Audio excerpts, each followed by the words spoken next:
Blizzy King. You're now rocking with Uncle D. Blizzy King. You're now rocking with Uncle D.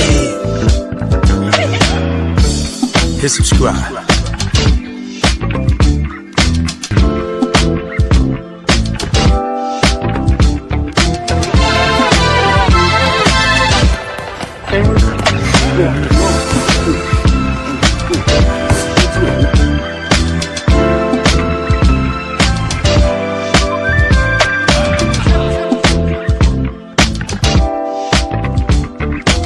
Subscribe to my guy, Uncle D.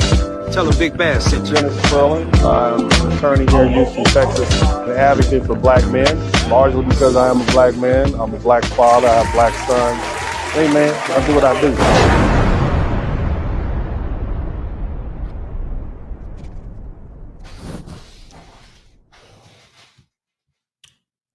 What's up? What's up? What's up? Welcome, welcome, welcome, everybody.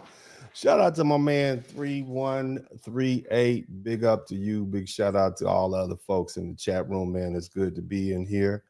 I want you all to make sure you hit the #1 button as you come in. Make sure you smash the like button, man. I need everybody to go about the business at hand, and that is helping me get to where I'm trying to get. And that is going to be to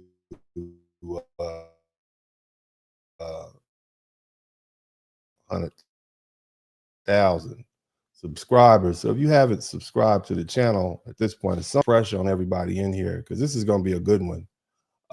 You know, look, there's this white TikToker on YouTube, and she decided to analyze what she calls hood prom, you know, videos as well as black teenagers getting ready for one of the biggest nights in their lives. Big shout out to Melisina Blayton. Thank you so much. Thank you so much for being the first person to contribute to the super chat. If you could, I'm gonna say your name.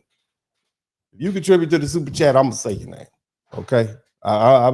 You don't owe me anything. I don't tell anybody to give me any money. I'm saying, but if you contribute to the super chat, you are the VIP. So shout out to you, Melisina. You are the first VIP of this occasion. So, but anyway, back to the hood. You know, back to the hood prom. So, you know, you got this white chick on TikToker, and instead of just saying she doesn't like it, she dressed it up like it's some social science or something like that. So I'm gonna go ahead and break that down the way only the Blizzard King can. She's claiming that these kids are spending tens of thousands of dollars on prom instead of preparing for college, as if you can only do one at a time. She says prom for black girls, right? So she bringing us in it, right? All in our business. Somebody type our business in the chat room. She says black girls, this prom is basically a stand-in for marriage, because in her little small insignificant opinion, you know, there's no way they're going to get married ever. And so this is just basically you know, and that all of this ties to the whole thing about what she calls the single baby mama culture, that apparently, according to her, is only a black problem, only a black people problem. And let's be clear about what it is. This is not an analysis, and it's definitely not concerned. She don't give a damn about black people, and then you can tell I said it. And it's not even curiosity. Okay, that it's just it's a racial narrative being pushed with a straight face, because what she's really doing is taking a moment of visibility, young black people looking good, celebrating themselves, showing pride, and reframing it as dysfunction. That's all she's doing. And she's not asking questions. She's not assigning motives. She's telling you what our children are doing, and what these kids are doing, and what she thinks they should be doing, without knowing them, without knowing any data, and without any accountability. And here's where it gets even more revealing. The same woman, the same little white woman, she's making an argument. She was raised by a single mother. She don't know where her daddy is. Okay? But somehow in her world, single motherhood explains what's wrong with the black community, but has nothing to do with her. Okay? And that's a double standard. It's not a mistake. That's the logic working exactly how it's supposed to, because this kind of thinking isn't about prom. It's not about money. It's not even about education. It's about maintaining a worldview where Black expression is always suspect and Black celebration is always excessive, always. And Black life is always explained as a problem while everything else gets the benefit of nuance. And that's how you end up with people who genuinely believe they're being objective while repeating the same recycled ideas that have been used for decades, if not centuries, to justify inequality and to prop up a quiet sense of superiority. And so this is what we're going to call out today. All right. Now, of course, as always, I have some videos and I will do my best not to yell at the screen. You know, I have an issue with that. I know y'all know. And sometimes y'all actually like when I yell at the screen. But I'm going to do my very best because we got some Black people here who are yelling at the screen for me. And so it saves me the opportunity of not having to do it. I'm going to go ahead and let these videos play and you all can check them out. And she's not the only one that's chiming in. All right. But you all check this out. Hit the #1 button if you can hear it clearly. Is hood prom and baby mama culture are like this. You can't have one without the other. You can't have hood prom or the baby shower stuff or the gender reveals or anything like that without baby mama culture. Because the reason why the dresses are so extravagant in the cars and the show and the presentation is because this is the closest these girls will ever get to being a bride. In the Black community, I'm sorry to say it, actually, no, I'm not, because it's the truth, especially in lower income households, there's not as much of an emphasis on family anymore. These kids aren't getting married. They're going to be baby mamas and baby daddies, so they're never going to have a wedding. These girls are never going to walk down the aisle. Some of them probably will. Hood things exist is because the Black community does not put enough emphasis on having a father in the home. And please know, I'm fatherless myself. This is a pot calling the kettle black situation here. I call it like I said. Y'all see how quiet I am? Y'all see how quiet I haven't said anything? Okay, because I would say, I would stop it right here and say, she just said she doesn't have a father herself. But I'm not going to say that because you all told me not to interrupt people on the videos as if you can't go to TikTok yourself and pull these. But I'm going to go ahead and let her finish. Shout out to Passport King. Let's let her finish. I'm not going to interrupt. I'm going to let her talk. On not having children before marriage. Put emphasis on raising happy, healthy communities and making sure a child has 2 happy, healthy parents and 1 happy, healthy home. Because like I said in my original videos, I don't have a dad myself. I know what it's like. I know what it's like to have daddy issues, have no race, and I can see daddy issues from a mile away. I can see the lack of self-worth in these girls, the lack of self-esteem, the thinking that every man is going to leave you just like my dad did. I know it because I've lived it. I know it when I see it, and I don't want that for literally. So I tried. See how quiet I was? I didn't say anything. I didn't say a word. Okay? So I'm going to let this young lady, since y'all want to hear the video more than me, I'm going to let this lady address her first, and maybe I'll chime in. Maybe I won't, because you all told me not to say nothing. I'm not going to say nothing. To give y'all the benefit of the doubt, but like, why? That's my genuine question. Why? Like, why do you care? My family didn't do the whole big prom thing, and it's just simply because there's more to celebrate. I was going to college. There were so many other things that were happening and that will happen. And I got everything I wanted for prom. But most parents are giving their kids what they ask for, what they want. Now, you ask why we celebrate and why we go so hard is because you may not get to celebrate the next. Well, I'm going to disagree with her. And I'm a little bit more astute on the culture. Okay, but I'm going to let her finish, but I'm not interrupting. I'm letting people talk. See, I would love to just jump in here and fill this up with actual facts, but I'm not, because you all have told me not to say anything. So I'm going to be quiet. That's what I'm doing. I'm going to be quiet on my own broadcast. That's what I'm doing. And I know y'all don't like when we talk about slavery, but there was a time when our people were enslaved. And then there was a time when our people were discriminated against and attacked and then sminched. Like, there was so many times where we've been attacked as a marginalized group where you celebrate when you have the moments to. I don't think you get it. And you saw she went on her rant and she started talking about her dad. Girl, you got some more healing to do.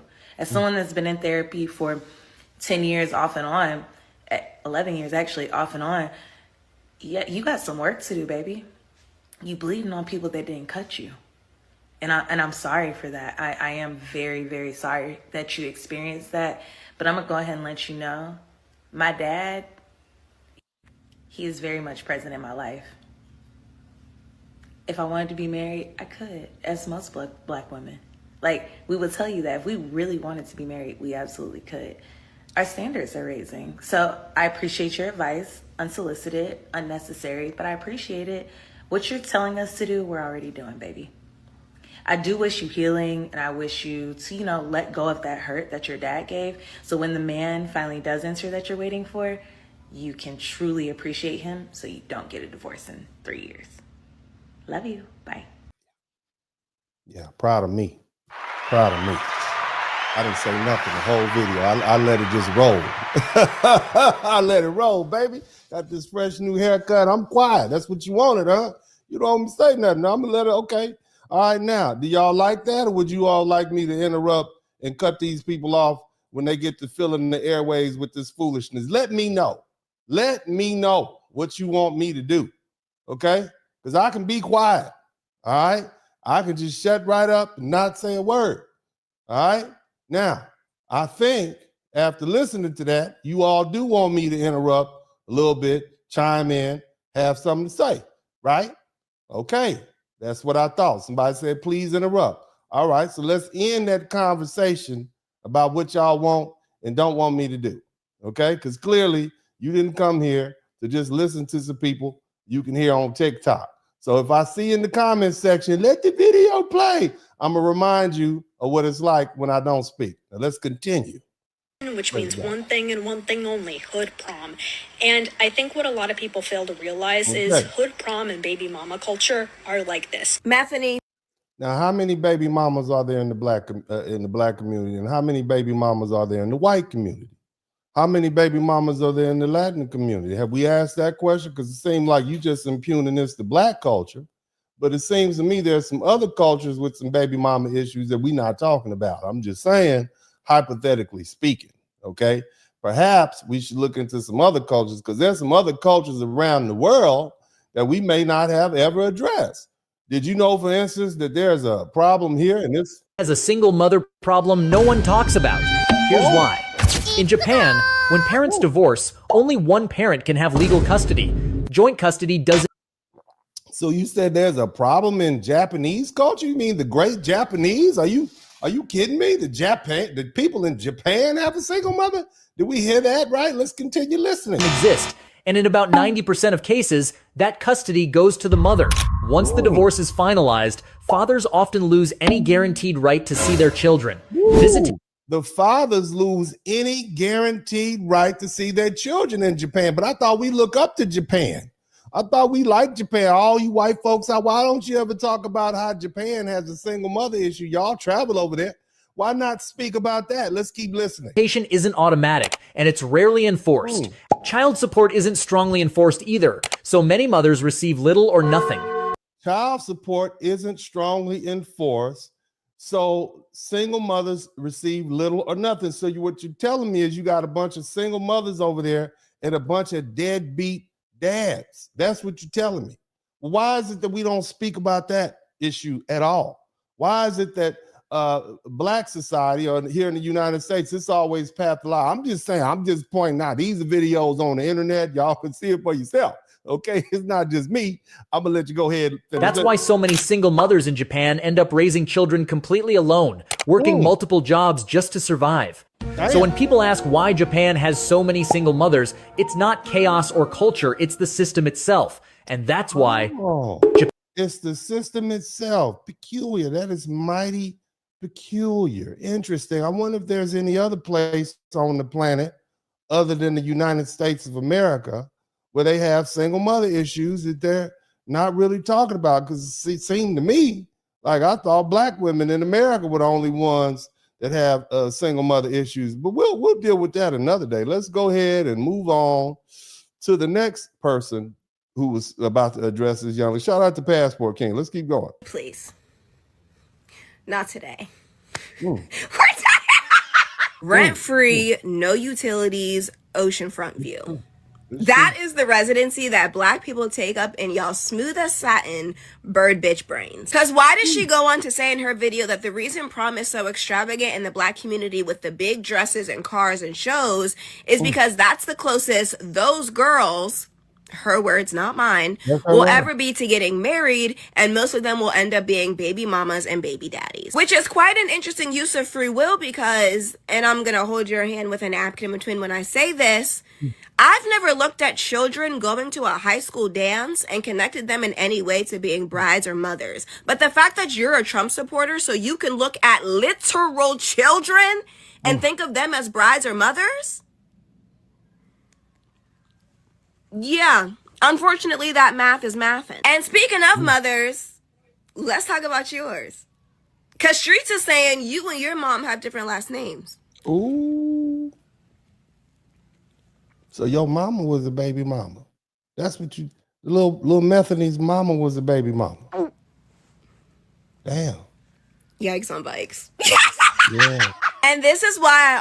So what I want you all to understand is we're dealing with more than just rationale. Okay, we're dealing with more than just reason. This is not about reason and rationale. If she herself is the product of a baby mama, what does that tell you? I'm not talking about the sister on here. Always say every accusation is a confession. Because your mother went to bed unwed, had you, and now being the person that isn't worth the fuck it took to make them that you are, you're here attempting to make it black children's fault. Tell them what it is. It's a legal term for a child born out of wedlock. And you can go back to the English tradition. Actually, it goes back to William the Conqueror, formerly known as William the Bastard.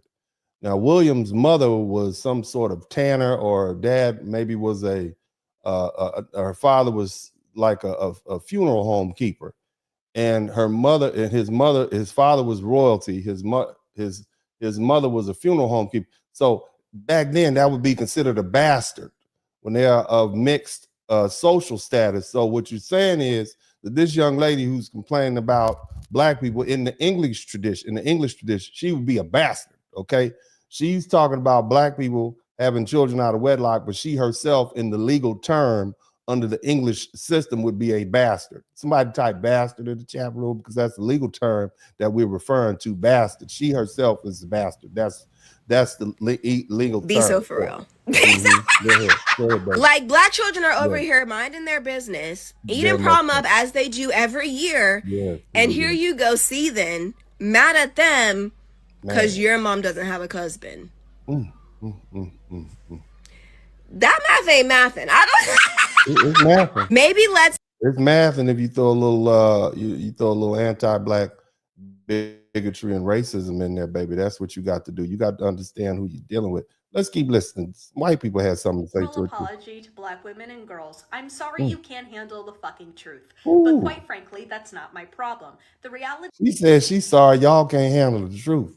That black women, she said she's sorry y'all can't handle the effing truth. Look at that. Go ahead. The situation is the reason why hood prom and hood baby showers and all of these hood things exist is because the black community does not put enough emphasis on having a father in the home. And please know, I'm fatherless myself.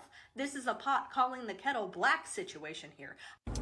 Clearly, you don't even have, you a bastard. I mean, that's the legal term. That's why the only reason I'm saying bastard is because in preparation for this broadcast, I did some research on William the Conqueror, who was commonly known as William the Bastard, because his mother and father, his father was royalty, his mother was not.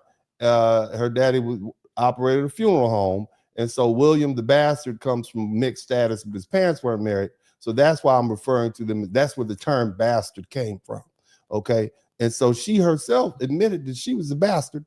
And now she's out here complaining about black people who she has no idea who they are, but she's admitted and that she was born outside of wedlock, just like William the Conqueror or William the Bastard. And therefore she too is a bastard. And yet she has the nerve to, be judgmental. So let's hear what this white woman has to say to this young lady. First things first, Sasha, it's not hood prom. It's either prom or it's Met Gala prom. Second off, why are you so fucking obsessed with a community that you don't even belong Watch to? your language. Watch You your say language. you went through therapy to get over your daddy issues because your father left you, but it sounds like you need to go right back because you've developed a whole new set of issues. Yes. Just because a group of teenagers want to dress up and celebrate an event with their partner doesn't mean they are destined for a life raising a child without the father being involved. That's right. And I don't know about you, but black women are the most educated group of individuals within this entire country. So to me, it sounds like they. Now I'm gonna push back on this. Not the most educated. It's definitely the most enrolled. So the sisters are trying, but you know, life happens. But let's get education. The point is, education is very important to black people. It always has been, especially since we have been denied formal education for centuries in this country. But we're gonna let her finish. We're gonna not let them placate to us with these fabrications. We're gonna speak the truth on this page. Let's keep They're listening. doing just fine. Okay, I know they're doing a lot better than white women are doing right now because white women have got to get their shit together. Yes. No, I will. It took DEI from white women. White women were the primary beneficiaries of DEI. They want white women back in the kitchen, pregnant, giving birth to little Timmys and Bobs right now. That's what they want. Timmys, Bobs, Catherines, and Karens. Let's keep listening. I'll say this. I live in a neighborhood that's about 50% white and 50% black and Latino families. And my family is probably the one off because you see, my son's biological father doesn't live with us. He wasn't present at the birth and he hasn't been around for many. So she's saying that she had a little white. This is okay. So you the second white woman that said that you weren't married when you had a baby out of wedlock. Okay, so I see a trend. Somebody type trend in the chat room. Many years. You know what? He's not black. He's a white Republican. It sounds like She's telling us that white Republican Zaddy knocked her up and left. Ain't that something? Let's keep listening. Somebody type trend in the chat room. you're seeing what you want to see and you're just pushing lies that you have been told your whole life. Maybe just let these teenagers have fun and enjoy looking at their fabulous outfits. Maybe she Okay. good. She's not gonna follow your advice, baby. You know she's not gonna follow your advice. She's that cousin. Okay, she's that cousin. Let's move on. Let's look at one more here. Check this out now. You all know this gentleman. It's prom season, and that means hood proms. Just saw my first one. This girl had 3 girls dancing in front of her. Whole routine. She walked out of the house. It's the greatest time of the year. We are not doing that. Okay. We are not doing that. Not on my watch. Fair use. You got me sitting up in my bed. I was in my bed minding my business, just scrolling. And when I saw the hood prom, so because it's prom season for black culture, is hood prom? Yes. That's what that means? Yes, it does. Not on my watch, y'all. Not on my watch. Let's fix that right now. That's not hood prom. Okay? That's black prom culture. Let's get it correct.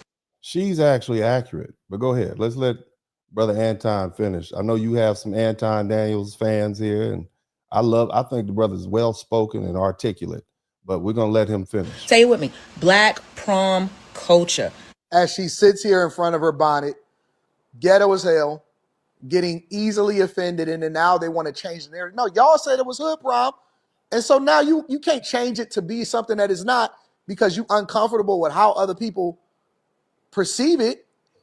Not hood prom, okay? Now, see, here's the thing. The term hood has become synonymous with black culture, or hood has become synonymous with black. So when black people say hood, it's different than when white people say hood. White people mean it in a derogatory form. It's no different than when you say, and I don't say this, but when you say that, man, that's my boy right there.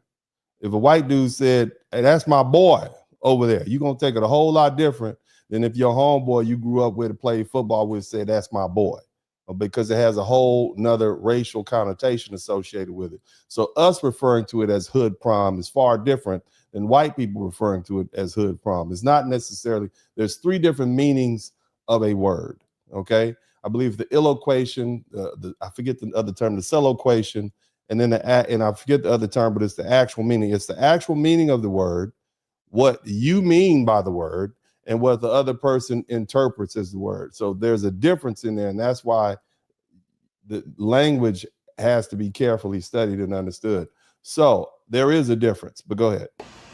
Because y'all are watching full productions, Okay? Full productions, coordinated interests, custom gowns, luxury vehicles. We putting on a show because that's what we do. Okay? That's what we do. Okay? And y'all watch it. Okay? That's not hood. That's influence. Okay?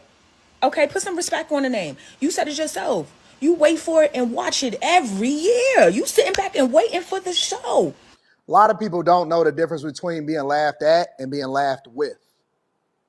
And you love it.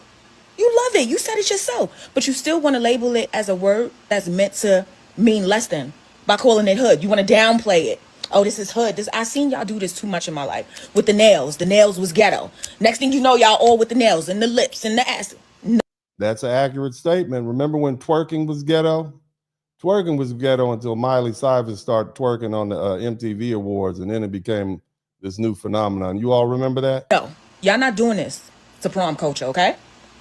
We're not doing that. We're not doing that. So correct this shit right now. It's not hood prom. It's black prom culture.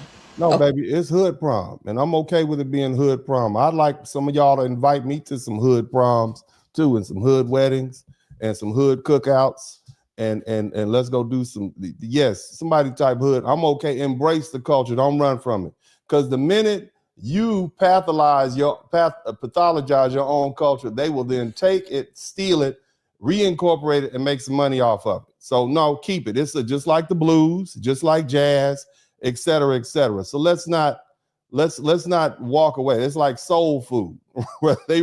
we call it. It wasn't called soul food at first. Some of the old folk could tell you what it was called, but they didn't call it soul food back in the day. That was the repackaging of it. Let's keep listening. Okay, and if you didn't know, now you know. Sick of y'all. As a white girl, I don't know if I'm allowed to say this. Please don't cancel me if I'm not allowed to say this. Just like tell me nicely, and that's fine. I don't know all the rules. Okay, I just want to say it's hood prom season. I love hood prom season.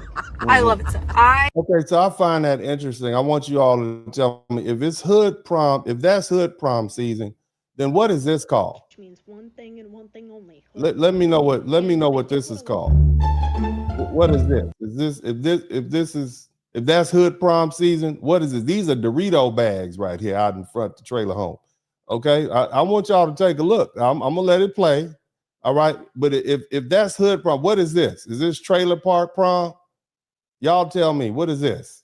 I mean, I'm just saying, y'all, this is some recycled truck tires for a prom dress and a matching suit with some red, what are those little shoes called with the holes in the front? Mind you, these people had a 400-year head start. Look, what is this like? That is leather print, okay, and an aqua blue vest. So, I mean, I'm just saying, if that's hood prom, what is this? Okay, is this trailer? What is this? This is Walmart. I mean, come on now. Let's be honest. Let's get together now. I mean, what we doing? Did somebody call it, this is duct tape prom? Huh? I mean, I'm saying. So let's be fair about it, family. Let's be fair. Let's get to I want them to explain to me. Watch that shit on repeat. I save them and I go back and I rewatch them again at the end of the night. I love it. Somebody type trailer park prom in the chat room. I love how white people don't do that. We don't go all out. We don't have the music. You don't what? You said white people don't do what? Hold on a minute. I don't think she saw my video. Can y'all tag her and tell her? She said white people don't do what? What do they not do? Now this is white people. Same prom. Those are Dorito bags. How many calories did she and her family have to consume to create this Dorito bag prom dress? You said white people don't do it. This is clearly a white woman. Can y'all, she looks white to me, ma'am. And you're telling me that y'all don't do that? Do y'all not? I'm looking at the same TikTok that you looking at. Did you not keep scrolling? Like, oh, damn. I mean, come on. It's still there. The internet is forever. Somebody type white people don't do that. White people don't do what? And here's another one. Okay, I don't even know what that is. That look at that. What do you mean white people don't do? What? These are some blue-haired, blonde-haired, Irish Italian. These are them. This is your people. These are your people. Okay. God bless them. They look beautiful. I'm happy for them. Love the kids. Want to see the kids shine and everything. But if you can't say white people We don't don't have the do it. people showing up videoing. You can't. No, not from what I just said. You can't be on Beyonce's internet with Al, formerly known as Al Gore's internet, and tell us what white people We don't have the money that we're so boring. We're so boring compared to you. No, you're not boring. This right here, that right there, that's exciting right there. All of this is highly exciting. This is extravagant. Look at that, man. What if they showed up, man, at the prom? My man got the pot of blue pimp cane. This is white people doing what white. Hey, man, this is their version. This is the prom. This is the look right here. Who wouldn't want to? I'd pay to go see that. I'm coming through. Okay, I'm coming through. When I see this dress right here, man, I'm coming through with the salsa dip. You understand me? I'm coming. Hey, I'm going down. Like, where the Doritos at? Where the punch bowl at? It's going down. Okay, let's not run from it now. Don't run from your culture, white folks. I love it. You do? That's my reality TV. So please keep. If you have one, we will. If you are in a hood prom, please. Shout out to everybody enjoying their prom. All you young kids enjoying your prom, do your thing. Okay, Uncle D gonna put the stamp of approval on it. Okay, please tag me so I can see it. I want to see all of them. Mm-hmm. Let me know what y'all think inside of the comments. Make sure y'all tap in. What I think is that white people need to start minding their own business. That's what I think. That's honestly what I think. But we know they won't. And see, let me explain something else to you all. I want you to understand. I give a little deference to Africans and Caribbeans. You see, I try to explain to them what's going on. Same thing for the Latinos. I just try to explain to them what's going on. White people know what they're doing. All you white people out here listening to me, I am not going to sit here and try to explain white supremacy racism to you. You already know. You are the progenitors of white supremacy racism. Trying to explain white supremacy racism to white people is like trying to explain how to swim to a dolphin. They know how to do it. They're born in it. So I don't waste my time trying to explain our culture to white people. They know. They've dissected, they studied it, they read it. They know exactly what they're doing. They want to know how they feel. They can go to their family reunion and hang out with that uncle, that auntie, those parents that raised them, and it'll get reinforced, right? They know what they're doing. So I'm not explaining that to them. I'm doing this for the benefit of black people. So you will stop being embarrassed of who you are. Hood is synonymous with black. It is what it is. But anyway, let's go ahead and proceed. Listen to more of this food. Whether subconsciously or consciously, that they're just going to become somebody's baby mama. So they're substituting their wedding with prom. And I've pissed off the black community with saying that. You ain't pissed off nobody, Methany. Nobody's angry with you. We just see you frustrated. Okay, you got that Nigerian hairline going on. You got those crooked teeth. You're unkept.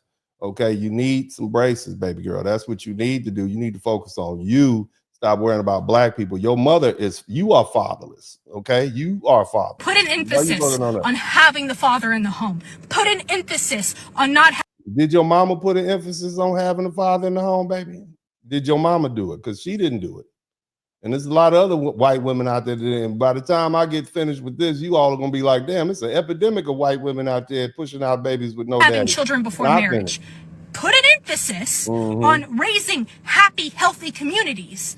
Yes. And making sure a child has two happy, healthy parents and one happy, healthy home. Because like I said in my original videos, I don't have a dad myself. I know what it's like. We know you know. We know you know what it's like. And there's other people around the world that know what it's like also. Let me give you some more examples. Hit the number one button. 20% of babies in Puerto Rico are born to single mothers. And it's been over 50% for more than a decade. Now, let me clarify. When it comes to CDC, did y'all hear that? 70% of babies born in Puerto Rico are born to single mothers. So you mean this is not just a Black American problem? My God. So the Japanese have an issue. And the Puerto Ricans just means I'm married. Honestly, lots of couples just cohabitate, and that's really not uncommon in Puerto Rico or Latin America at large. Marriage rate in Puerto Rico, sharp drop, 30% in the last decade. See, the thing is, once you're living together and combining incomes, taxes, welfare benefits, even housing, everything can get recalculated and not for the better. It seems like the system itself is designed to disincentivize marriage, at least from a financial standpoint. So the big question is this: what problems does getting legally married solve that cohabitating or staying single doesn't resolve already? Right. So is it about really getting married, or is it about having a steady mate in your house? And I'm pro-marriage. I want to see you get married. But if you have a man in the house, it seems to me like that's kind of the big deal, at least as far as the white people are concerned, and the people in Puerto Rico, because we see what's happening to the people in Japan. They are just, pushing them out over there. And that's not the only thing. And here's something else I want to share with you all that you may not be aware of. Let me see if I can get this popped in there real quick. Are y'all having fun? Or we not? We ain't got to the good part yet. We ain't start really learning yet. You know what I'm saying? But I just thought, that was interesting. Take a listen to this. Do to a woman is waste her time. For example, 50% of the women who made it to 30 years old and never had a kid for the rest of their life. And by 35, that's only 25%. Yeah. And I know women who dated throughout their 20s. So what this gentleman is showing us is that there are less women having children anyway. So is the baby mama problem really the issue that we're dealing with here in America? I'm just saying. Men wasted their time. And now they're having trouble finding another guy because, congratulations, you're 30 or older. So I just think about this graph as I see videos on TikTok all the time about men and women, single, dating, all this. So I'm just pointing out some things. There's some mysteries out here that we need to resolve. I got another video I want to share with you. Actually, I think this is more to the point for the conversation that we're having today. Listen to this, family. People having babies anymore. The total fertility rate of the United States continues to drop, but we're seeing some interesting trends among certain communities. African Americans have seen the biggest drop in fertility with -6%, and Hispanics are right behind them. And where it gets interesting. What you're telling me is black people are having less children. I mean, if you would listen to the news, they would have you think that black folk are just out here reproducing, dropping kids off left and right everywhere. But we're actually having less children than we were having in the 1960s, 70s, 80s, and 90s. So what seems to be the problem? Interesting is the white population in America is actually experiencing a slight uptrend in birth, enough to get the percentage change. So white people are having more kids and black people are having less kids. Now all these people married, all these white people married, because it seems like white folks are pushing them out. Now can we confirm that all of these Matthews and Mathanies are having children? That's what we need to know. Close to zero, but still not totally there. So the biggest question is, why isn't the black population in the United States wanting to have children anymore? I'll probably give you a couple of reasons why, but let's go ahead and continue listening. We'll go back to hear what this astute young lady has to say about black, because we don't want to miss. We want to get every bit of what she has to say. Shout out to Mark the Freeman. Which means one thing and one thing only: hood prom. And I think what a lot of people fail to realize is hood prom and baby mama culture are like this. You can't have one without the other. You can't have hood prom or the baby shower stuff or the gender reveals or anything like that without baby mama culture. Because the reason why the dresses are so extravagant in the car. Now, as I pointed out to you, it appears as though there's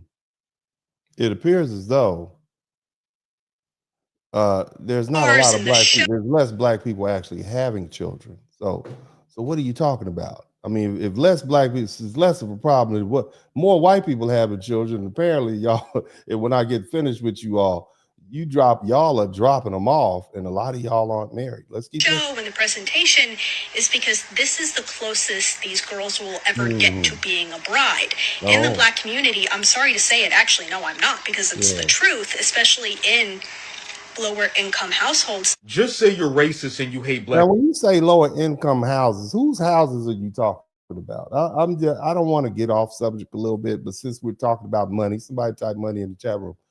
Let's look at this real quick. Americans who make six figures. Ooh. The percentage of Black Americans who make six figures. Let's percentage listen. of Black Americans who make six figures. Ooh. Okay. Poll up. Oh, let me say this. Poll up if they mess up. All right.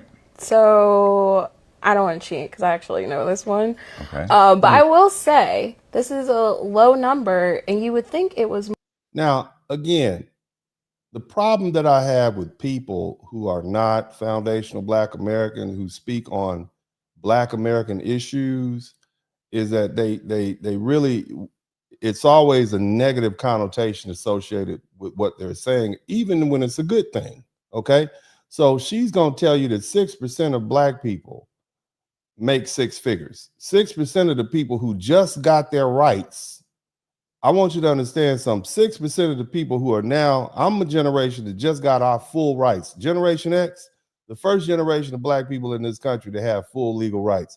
But let's keep listening. It's more like when I play this game in the past couple of days of doing brand ambassadoring for POUP, a lot of people say some high numbers that you would expect it to be, but that is not it. That is true. We need to hit the ground running. Okay. So what is the number you think? The number is 6%. That is true, guys. She got it right. As of 2021, the number of Black Americans who make six figures is 6%. That is. Neither one of these people, I can listen to the way they speak and tell you that neither one of them are foundational Black Americans. 6% of Black people, that's 6% of Black people make more than six figures. Like feel like it. Like you would think, I don't know, 25% something. So yeah. And like when we see billionaires on TV. So let's table that. 6% of Black people make 6%. Well, how many people overall in the United States make 6%? How many people overall in the United States make 6%? Okay. How many people overall in the United States make 6%? Well, let's take a listen. They make six figures. While social media makes it seem like everyone and their brother makes 100K or more, reality tells us a very different story. In fact, only 1 in 6 Americans actually make six figures. Only 1 in 6 Americans actually make six figures. That's what you're trying to tell me.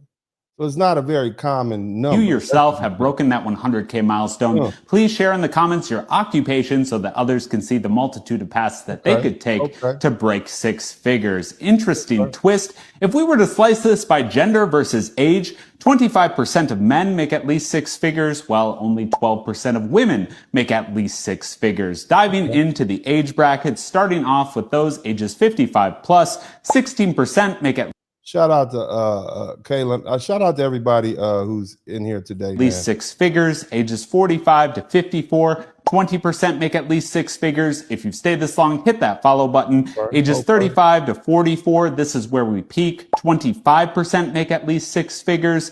Ages 25 to 34, 18% make at least six figures. And finally, the percentage of 18 to 24-year-olds that make at least six figures is 7. All right, so the younger you are, the less likely you are to make six figures. Now, what about households together? Because they would have us believe all these rich married people, all these married people, these white folk, they're all rich. Let's look at another number. I thought everybody was rich. New report says only 4% of U.S. households earn 200,000 plus annually. But I thought all the ballers on Instagram and TikTok. Only 4%. Now, 6% of Black Americans make $100,000 a year or more, and only 4% of American households make more than 200,000. So if you put two together, that means with two people in the house at least, right? At least it could be a mom, it could be whoever. Bottom line is, it seems like we're not doing as bad as they would like us to be doing. That's what it seems like to me. And so I'm gonna go ahead and get back to Methany. Let's see what else Methany has to say. Y'all hit the number 1 button. Methany is still at it. Hit the number 1 button. It's one thing and one thing only: hood prom. And I think what a lot of people fail to realize is hood prom and baby mama culture are like this. You can't have one without the other. You can't have hood prom or the baby shower stuff or the gender reveals or anything like that without baby mama culture. Because the reason why the dresses are so extravagant. Black women are the most educated Somebody type baby mama culture in the chat room. in the country. Birth rates for Black teens have decreased by 34% from 2016 to 2023. Less of them are going into Get it, baby. Tell y'all, listen to her. motherhood, and more of them are going to college. Less black women are going into motherhood, and more of them are going into college. And the other thing that we've learned is that black people have enough money to pay for these kids. Remember when I told you about William the Conqueror, aka William the Bastard, where that term bastard come from? Yeah. So William the Bastard, or William the Conqueror, his mother was of low status, and his father was a noble. And whether you're a bastard or not depends on your mother's low status, and your status is associated with how much money your mama has. Okay, I know that's a modern day translation. So in other words, even the term bastard, it wasn't so important. Before the 13th century in England, it was plenty of people who we would call illegitimate, who still rose to prominence and become even I think even Elizabeth I was a so-called bastard. She was born illegitimately. The question is, can you afford to take care of those kids? Not necessarily whether or not you're married or not, because see, you know, we got a lot of people out here, they get married, right? And I'm not saying names because, you know, Uncle D is not messy, but they get married, and then this is, you know, they had these issues. Give me your phone. I'm shutting it off. Here comes the next one. Oh well. What are you gonna do? What are you gonna do? That does not seem like a black problem to me. Does this look like a black problem to you all? Pickup trucks, Chevys, little baby hanging out with put some socks on that baby. That's the first thing you need to do, sir. Oh, being the parent, buddy. Being the parent. So you got old daddy and stepdaddy, new daddy, old daddy and first daddy and new daddy. All right, you flattening the tires on a new daddy. My truck in my name. My truck. I paid for it. Give me that phone. Look at them white babies. Somebody put some socks on those white babies. Somebody type socks in the chat room. So this is what this blissful white marriage is doing. Well, first I want to say my condolences. And my condolences to the children. Uncle D love the kids. Okay, I'm sorry for these kids, but this is what this marital bliss looks like. Because it looked like she working on husband number 2. To the 2 women and the children that were unalived by this gentleman. Now he didn't unalive. He's a family unaliver. That's what he did. This is the marital bliss that you all. Let's go on back. Hold on a minute. Let's get on back. It's about a debutante ball. You don't say this about a quinceañera, but you want to say it about black girls. They don't say it about a debutante ball. They don't say it about a quinceañera. All right, let's keep listening. Prom. Talking about how extravagant the dresses are and how extravagant the cars are. Just say you're jealous. You sound like a hater, and a hater is nothing but a misguided admirer. Do you wish it was you who had an extravagant dress and pulled up with an extravagant car? Sound like she's jealous. Somebody type jealous. Jealousy is ugly. Because why are you, as a grown woman, worried about what teenage girls are wearing to prom? Maybe the only thing that you think is worth celebrating is being married to a man. The marriage rates and birth rates are dropping for all races, including yours. You want them to idealize marriage because you do. You said all of that just to say I may not have had a fancy, extravagant prom, but at least I'm not a baby mama. But even with a baby on their hip, they're still getting their education. And a degree is much harder to get than a man. Now check that. She did. The degree is much harder to get in a man. You can walk down to the gas station. Ladies, any of y'all just want a man. You know you can walk on down there to the gas, drive your car up at the gas station, and you can get a man. Y'all know that he gonna, hey, what's up, baby? How you might be missing a few teeth. You might have to clean them up a little, but getting a man is not hard. Okay, getting the right type of man is probably more difficult. But let's go ahead and keep listening. Let's go ahead and we're going to entertain it to a certain point. Let's see what else she has to say. Baby mama culture are like this. You can't have one without the other. I have ruffled some feathers, to say the least. I'm pissing you off. Now look at those eyes. Are these eyes that you would trust? I want y'all to, let me go ahead and move my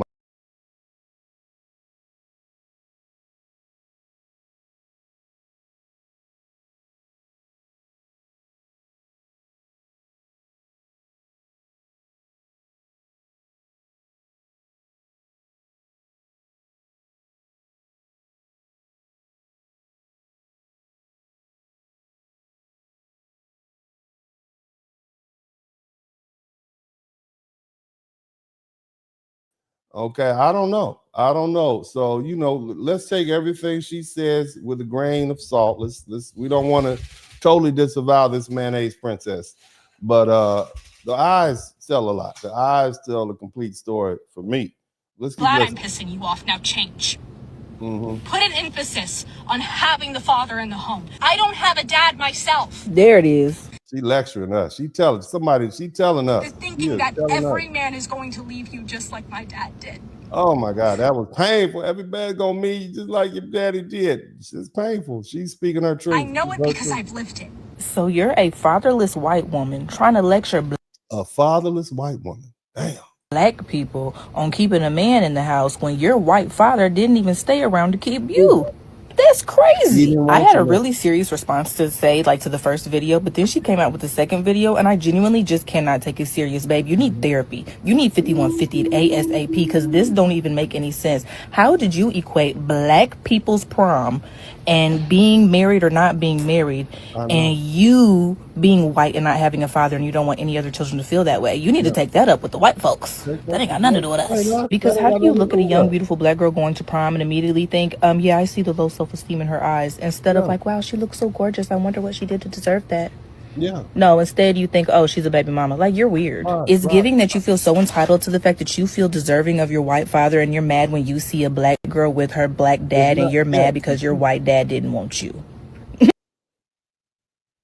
Now, that's going to go to a bigger picture. We ain't got there yet. We just getting warmed up, okay? We just getting warmed up. Let's keep going. But, you know. You hear what she said? Jealousy. Somebody type covetousness. Can the church type covetousness in the chat room? Somebody type covetous. I got one more video for y'all to check out. Then we're going to keep it pushing on to the... Somehow I fell on the prom side of social media, and I don't like it over here. Take a look at these videos, these babies. Look. First of all, let me tell you something. Can I speak to you all as a father and a businessman? I don't even allow my sons to wear straight bill hats. That's what he has on right there. See that hat right there? Unless you at a baseball game or a football game or on a fishing trip, that is to me, that's ghetto.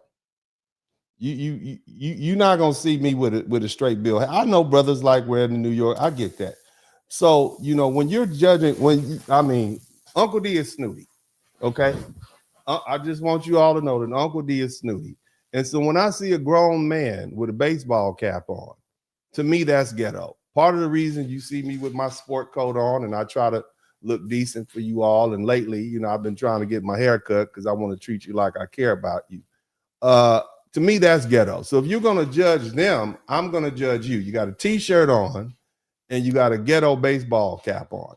Okay. To me, all these guys, and I know why the brothers wear the baseball caps. Ladies, you know why. Do you know why they wear baseball caps? Ladies, I'm gonna tell you a secret. If you see a grown man walking around with a baseball cap on, that's like man makeup.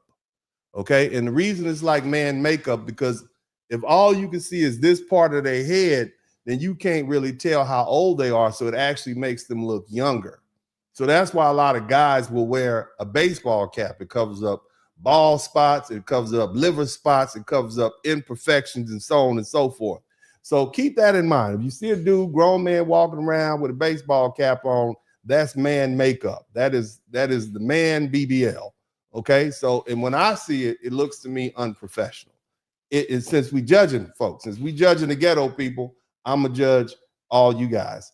And that goes for all the brothers. It's the truth. They'll put that hat on, wear it real low, trying to be cool, but really they just trying to hide their age. So you can't figure that out. Bruh. Yeah. Now that'll cost you about $15,000. You understand me? Look at it. They're celebrating. Now, what exactly are we celebrating? We're celebrating someone's prom, and prom is what? Graduate symbolizes senior graduated from high school, because only the seniors graduate from high school are the ones that at least get invited to the prom. They might invite somebody else. And typically these days, they don't want you bringing somebody from another school. And so they want that person to be a senior also. So we got two high school seniors graduating from prom. What's the problem with that celebration? Looking my man Shab out there. Somewhere in Texas. That's Dallas, probably. Look like Dallas to me. Side note, somebody in the comments said, my boy is giving this. And I love the human brain so much because the fact that somebody looked at this baby and then thought of this chocolate.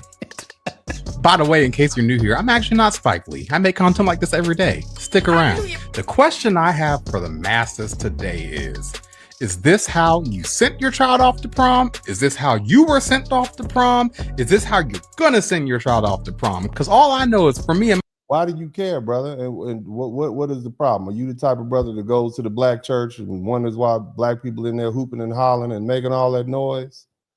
I mean, I'm just saying, maybe you consider it ghetto or not. I'm not judging you. I'm just saying, do you also question why, you know, I mean, do you question why black people are so celebratory or so loud?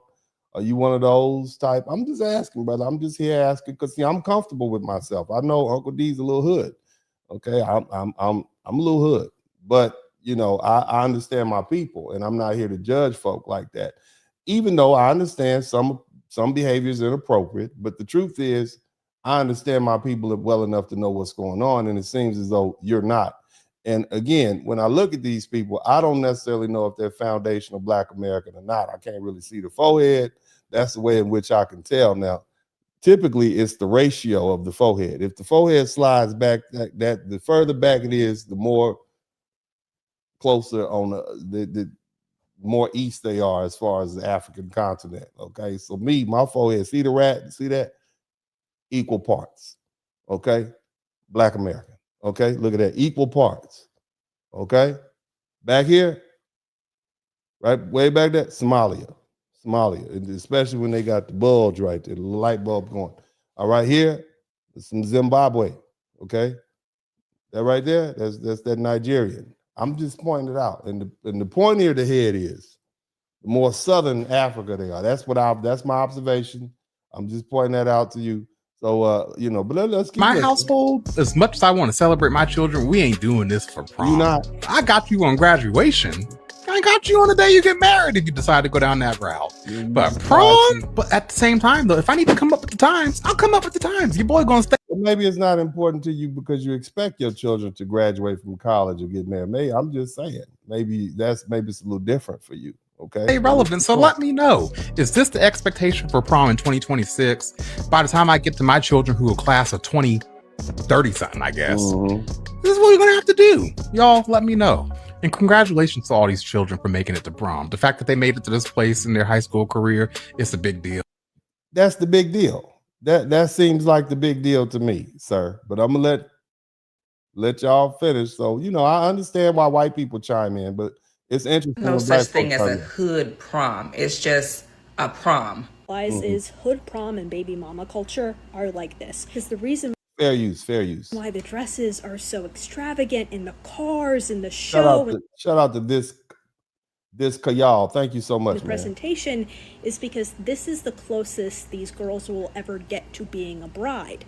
In the Black community, I'm sorry to say it, actually, no, I'm not, because it's the truth, especially in lower income households, there's not as much of an emphasis on family anymore. These kids aren't getting. It's just all about family, huh? Well, I'm just saying. I still want to know the question: do you have any baby mamas in the white community? Are there any women giving birth to children outside of wedlock in the white community? I'm just asking. Let's keep going. Married. What Black teenage girl, or what teenage girl period, would think to herself, you know what, let me go above and beyond for my prom because I know that I'm just going to end up being a baby mama and this is my only chance to shine as the princess of the night. This is my only chance because I'm never going to be somebody's wife. Who the heck? I don't think they're going that deep into the rationale, baby. You right. Go ahead. Who would even think of something like that? Just because Black people do something doesn't mean that it needs to be labeled as hood or ghetto. It's called culture. That's the culture of Black proms. Somebody type culture. It's the culture of Black people. Somebody type, shout out to Curly Locke. And then she decided to add this little tidbit at the end of another video. And while we're here, I'm just going to say something else that's going to ruffle your feathers. Black women are far more likely to be obese than white women, and that is also something.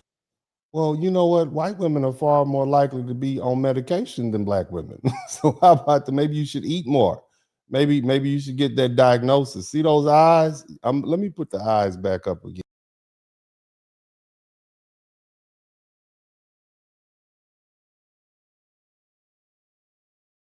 That's well said. White people have more likelihood to have at least 20 different mental ailments than black people in general. Probably a little, I don't want to say anything, but I'm just saying this is what Dr. Frances Cress Welsing said in the debate she had, and I found that mighty interesting. So we all got issues. Why don't you focus on those issues? But again, the eyes are what we need to focus on with this particular still shot here. But we'll let her continue to speak. Something that needs to be discussed because y'all are dying. This is how you know we them ones, because everybody and their mama. Dying, we like, what do you mean? There's plenty of us out here. Yeah, have you examined the world of black people? And the world's like, y'all are 7% of the population. Who do you mean we're dying?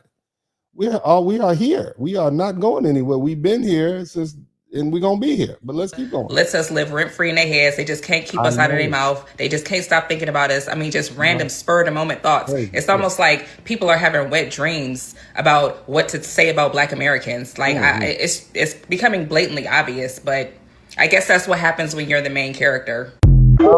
Get them, baby. Get them, baby. Woo. Well.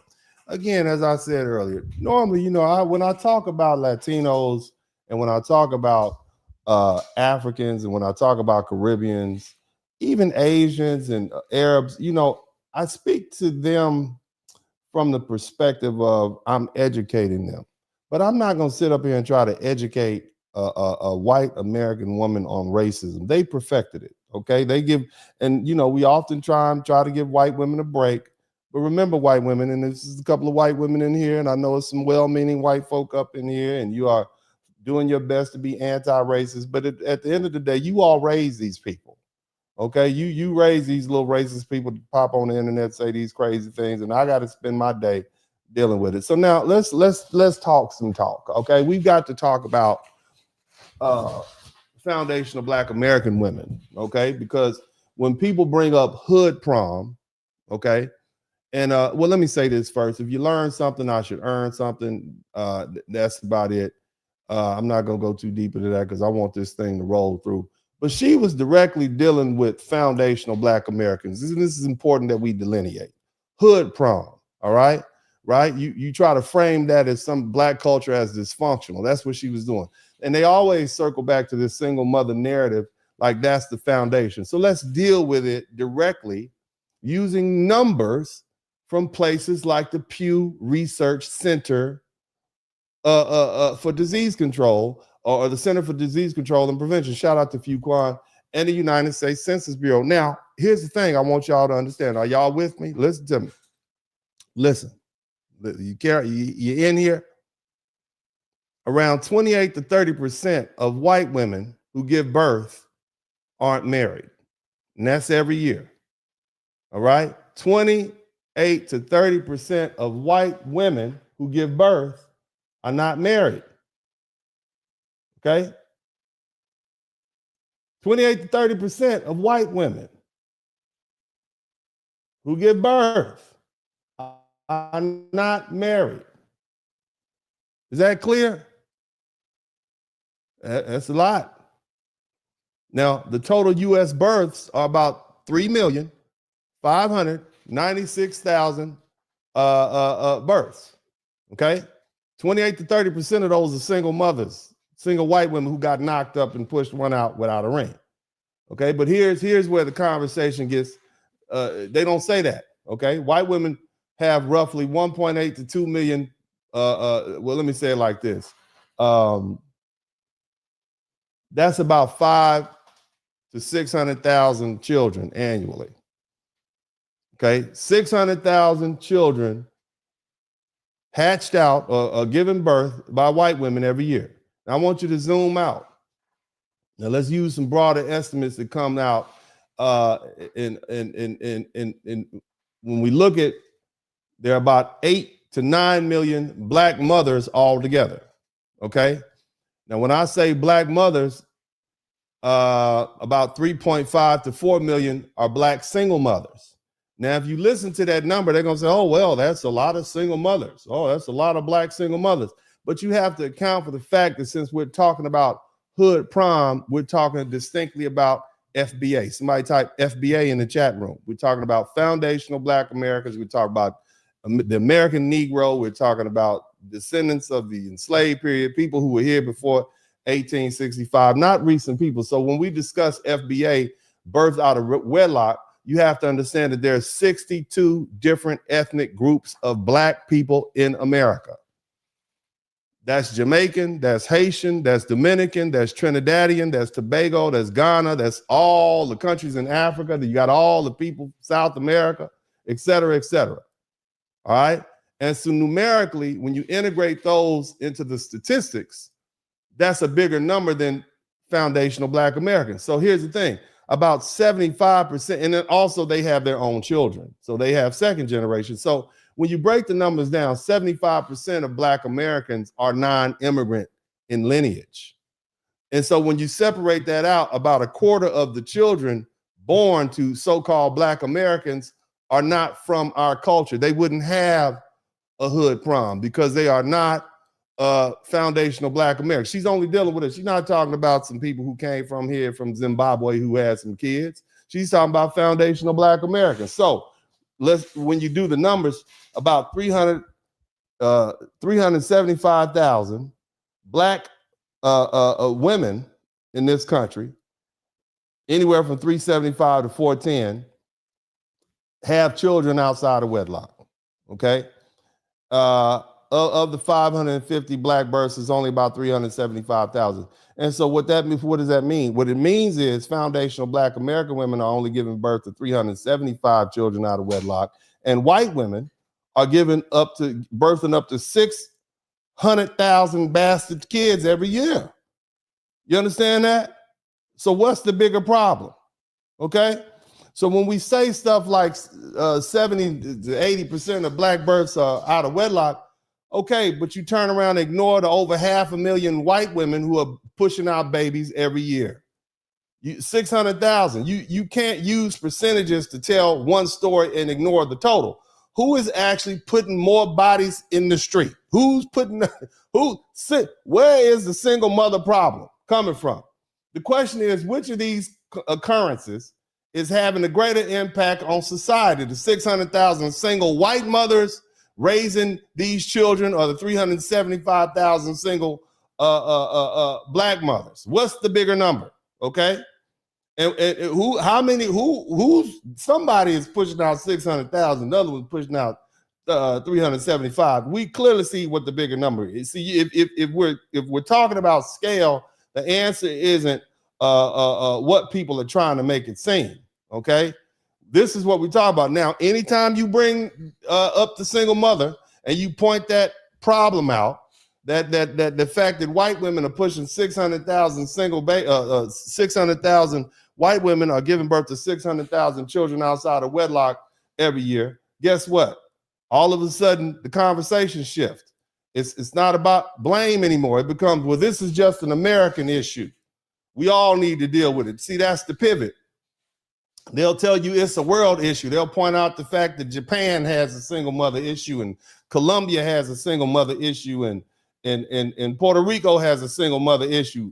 You understand? And see, that's the deflection.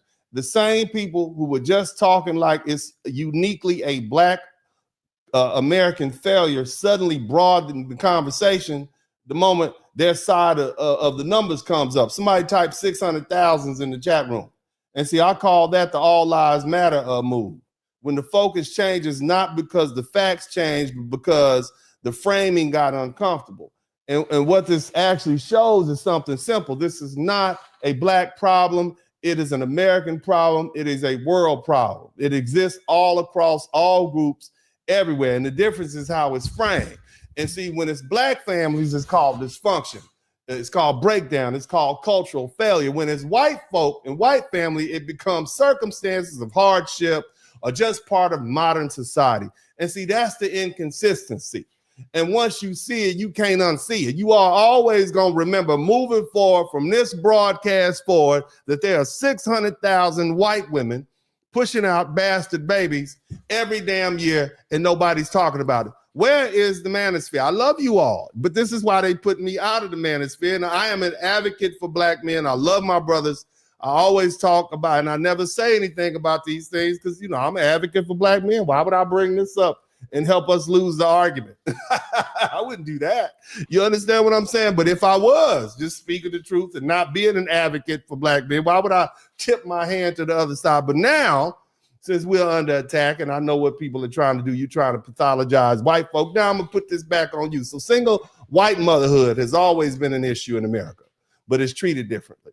See, when people talk about white families, they bring up Christianity, the nuclear household, strong fathers, but they rarely talk about these white women having all these children outside of wedlock. And some of them will slip up and go get married to another white man, and they'll just put that white baby with the new white babies and nobody know, okay? But see, here's the thing. Reality that men leaving families is one of the reasons child support and alimony laws exist in the first place. They invented it. That was for the white man. The white man kept leaving his white woman. That's what happened.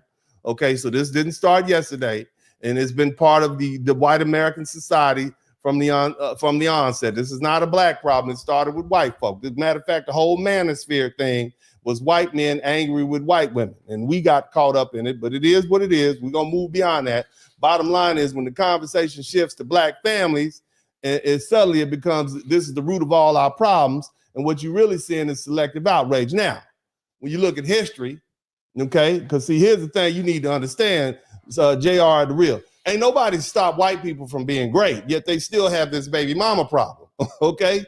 Nobody has stopped white people from being great, and yet they still have this baby mama problem. When you look at history, redlining, employment discrimination, unequal schools, black Americans have dealt with structural barriers and others didn't have to deal with, right?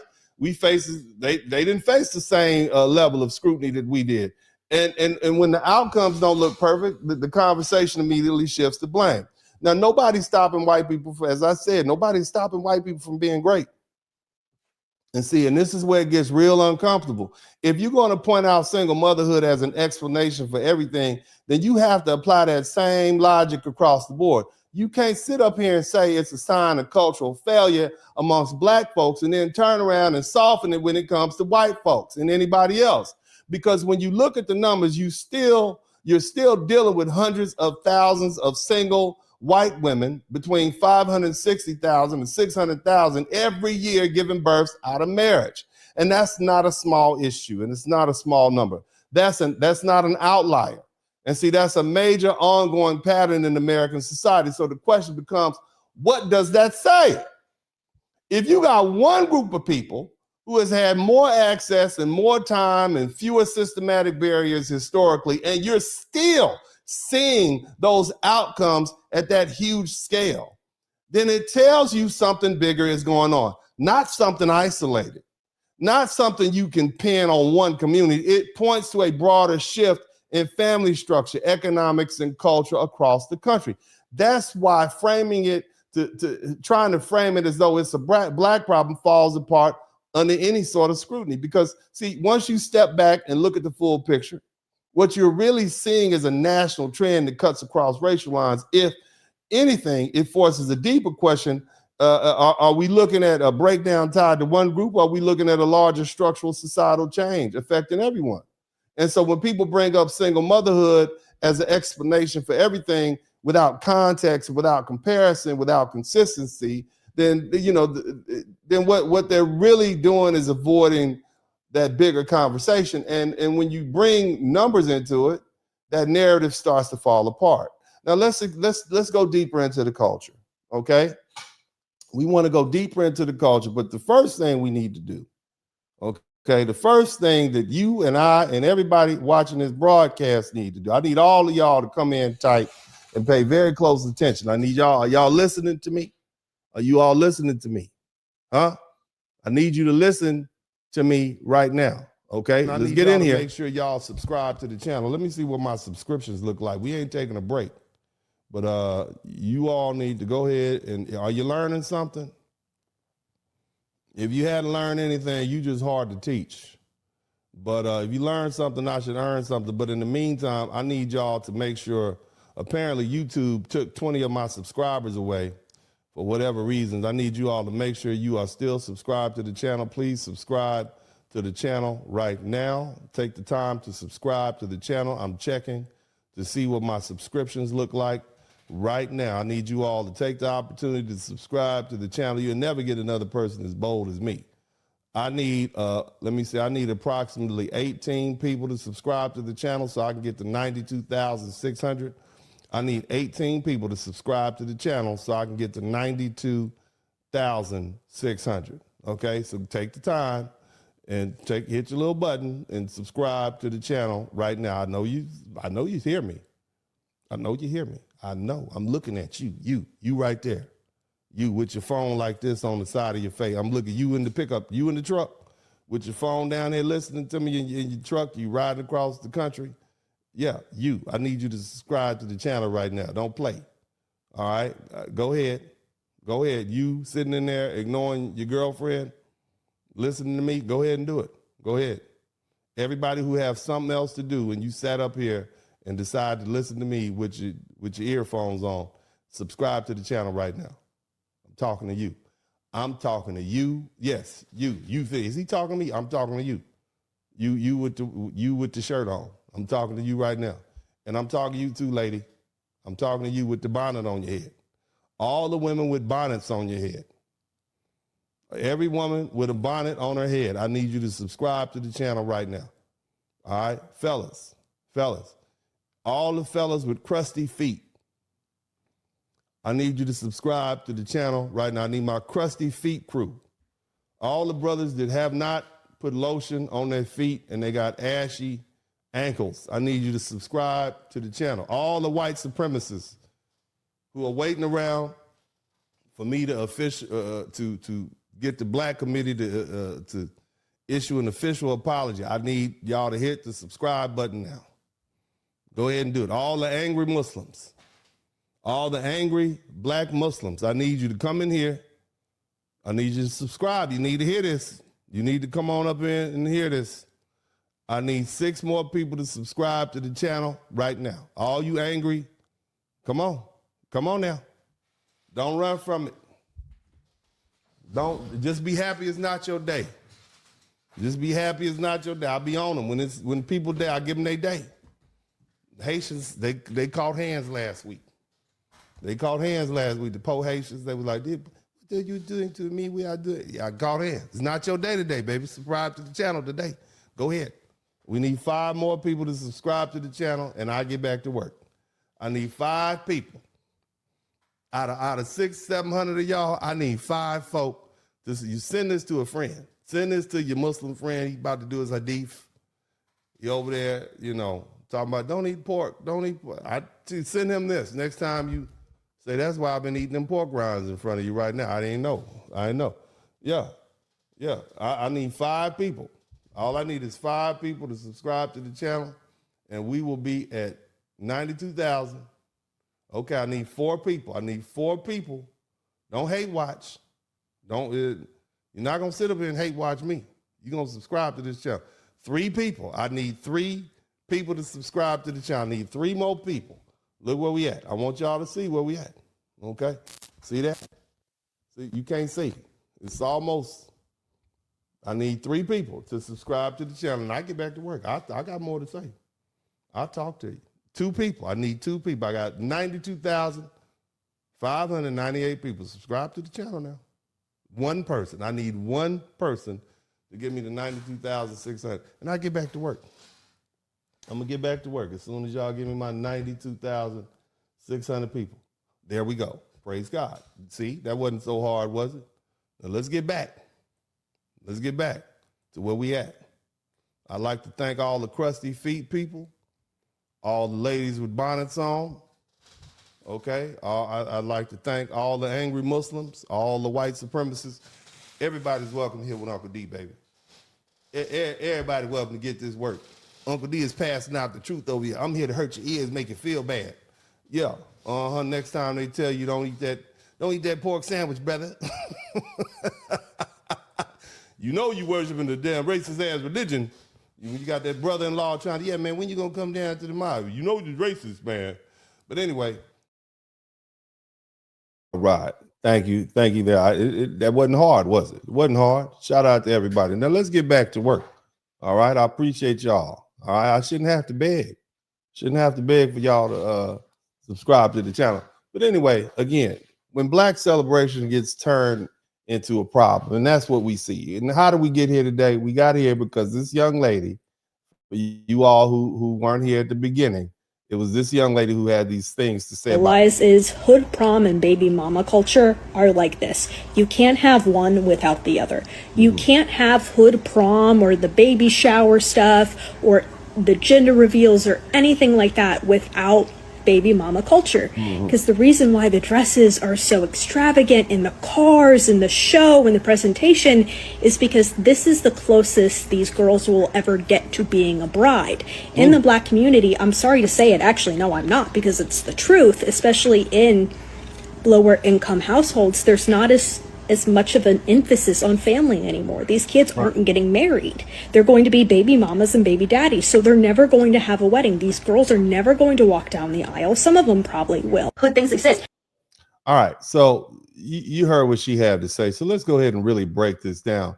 Now, in today's language, hood is often treated as shorthand for Black. And so when people say hood prom, what they're really pointing at directly or indirectly is Black prom.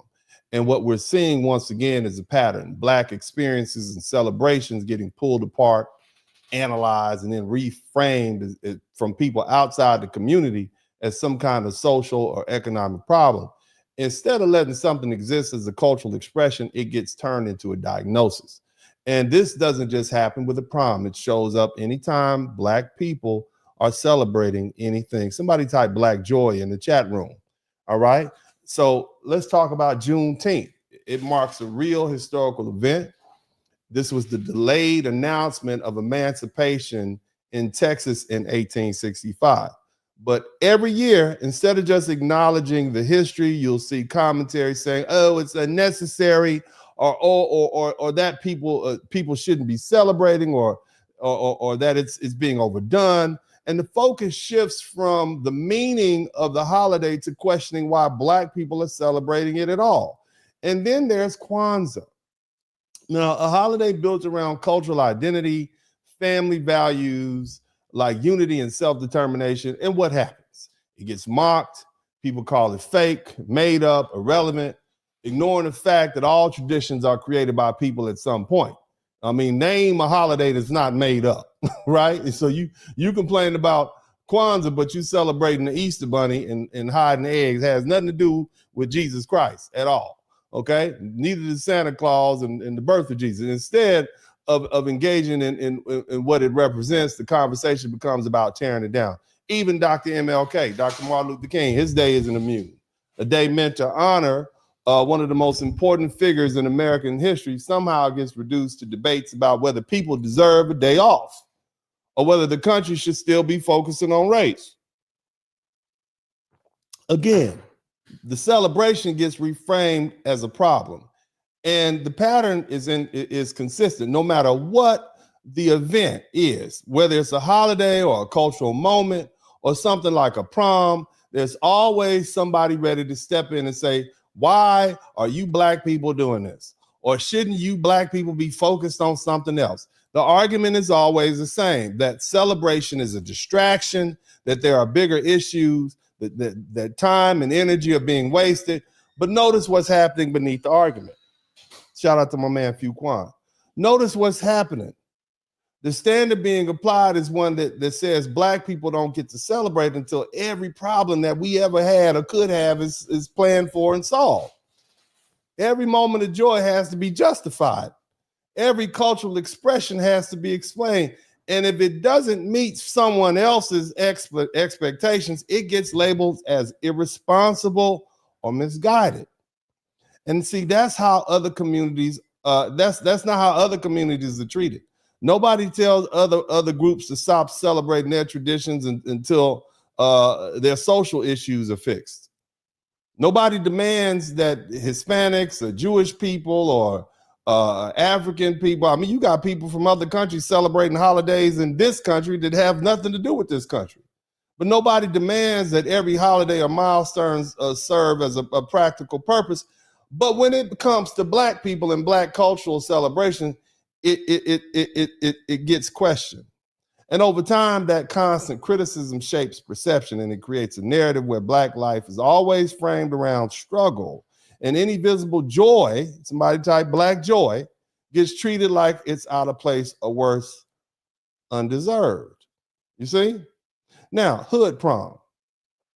So when you hear terms like hood prom being used in a dismissive way, it's not just about prom. It's a part of a larger pattern where Black celebration is consistently reframed as a problem instead of being recognized for what it actually is. It's an expression, identity, and community.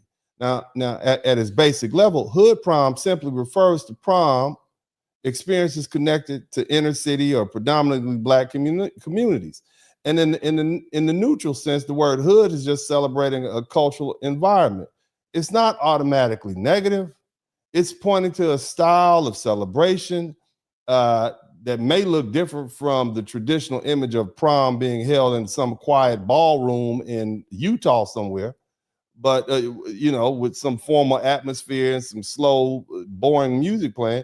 But what you see instead is something more community-driven, more expressive, more creative. It's actually more reflective and expressive of foundational Black American culture. You have family, friends, the entire neighborhood show up and get involved, and the event becomes bigger than just a school function. It turns into a full celebration of a milestone. And when you actually look at what's happening, and see, this is the part we need to understand. What actually is happening? What's happening? What stands out isn't dysfunction. It's effort and intention. Young people are putting real time and energy into how they present themselves. You see custom outfits, bold fashion choices, detailed styling, a clear desire to stand out and express individuality. There are elaborate send-offs with decorative cars, organized photo shoots, large gatherings where people come back. Big Mama ain't left the house in 10 years, and she coming to see her grandbaby get sent off for his prom or her prom. That's not by accident. That reflects coordination. It reflects family pride, community pride, and values showing up for its young people. Even online, hashtag hood prom are used by Black teens themselves as a way to showcase creativity, identity, celebration, not as something to be ashamed of, but something to highlight.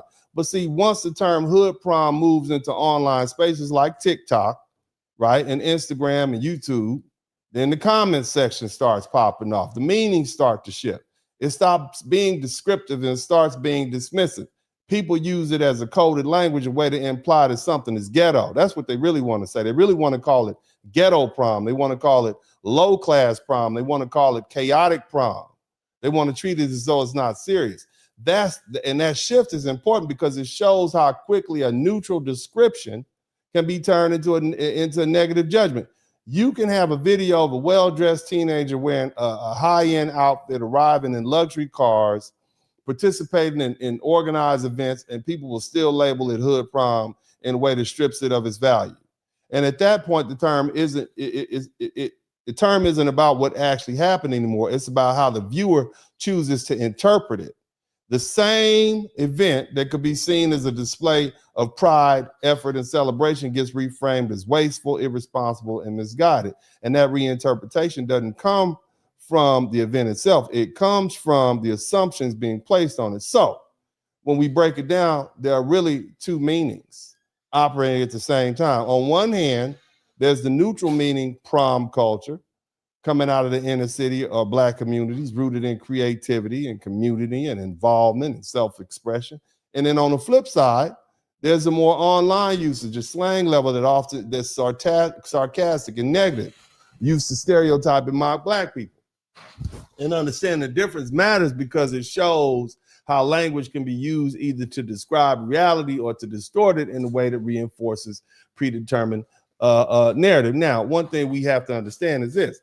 a lot of what the dominant white society mocks in this generation, they're going to repackage it and they're going to profit for the next generation. That's the pattern. First, they laugh at it. They call it ghetto. Then they tell black people it's embarrassing. And then once black people have been shamed away from it, somebody white or in the mainstream picks it up and renames it and sanitizes it and sells it back to the world as their own. We saw it happen with twerking. See, before Miley Cyrus helped push it into the mainstream pop culture, twerking already had been popping. It was going hard in New Orleans.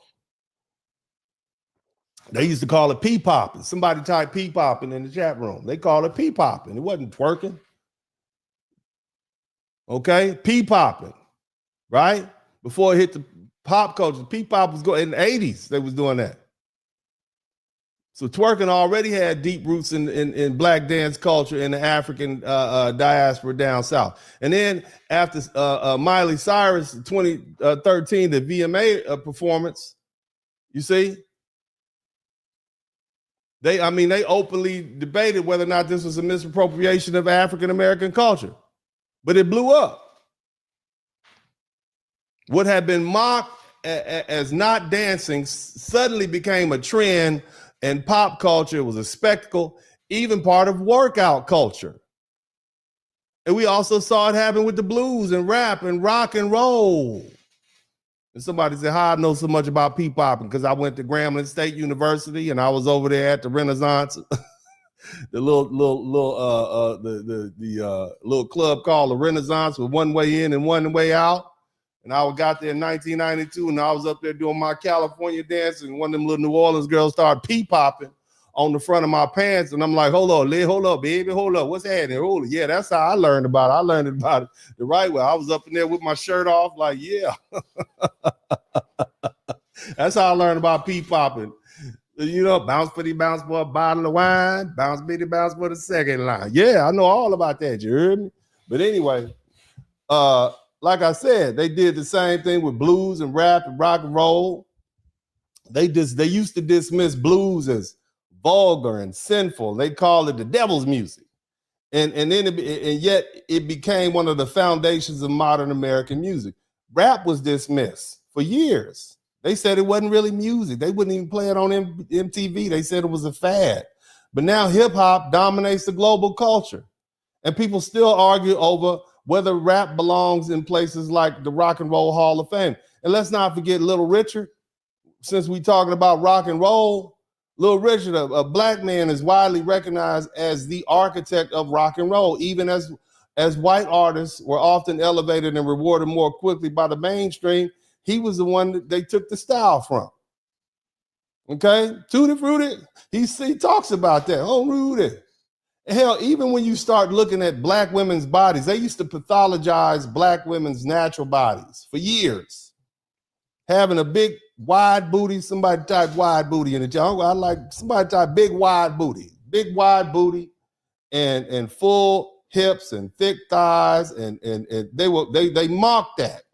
They attached that to being a black woman. And so what's up, man? Come over here for a minute. I'm sorry, it's interrupted me. What's happening, man? I'm trying to talk to. Come on down here. Come on down here. Say hi to everybody. I'm in here trying to have a conversation about wide booties. You going to what you think about hood prom? They people disrespecting this. Look, man, the little white woman said all you N-words are hood. That's what she said. Y'all are hood. And I'm trying to explain what's wrong with people enjoying themselves. They graduate from high school. You know what I'm saying?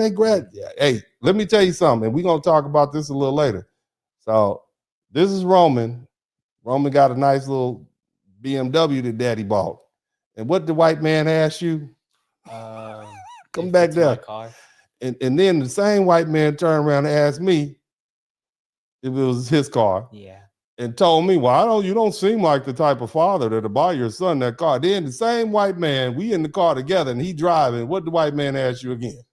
He asked me if it was my car again.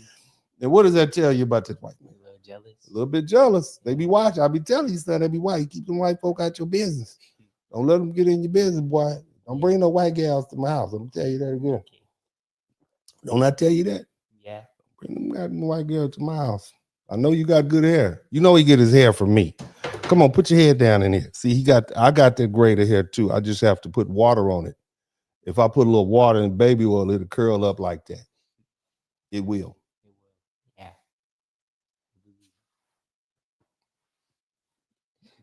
Yeah, it will. I got the good hair.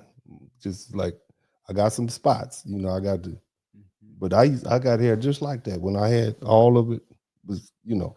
Anyway, let me get back to work. I'm trying to do my thing, man. You just getting you. I'm sorry. I apologize. Some people. It's so rude. Thank you, sir. I don't need nothing else from you. I got my book.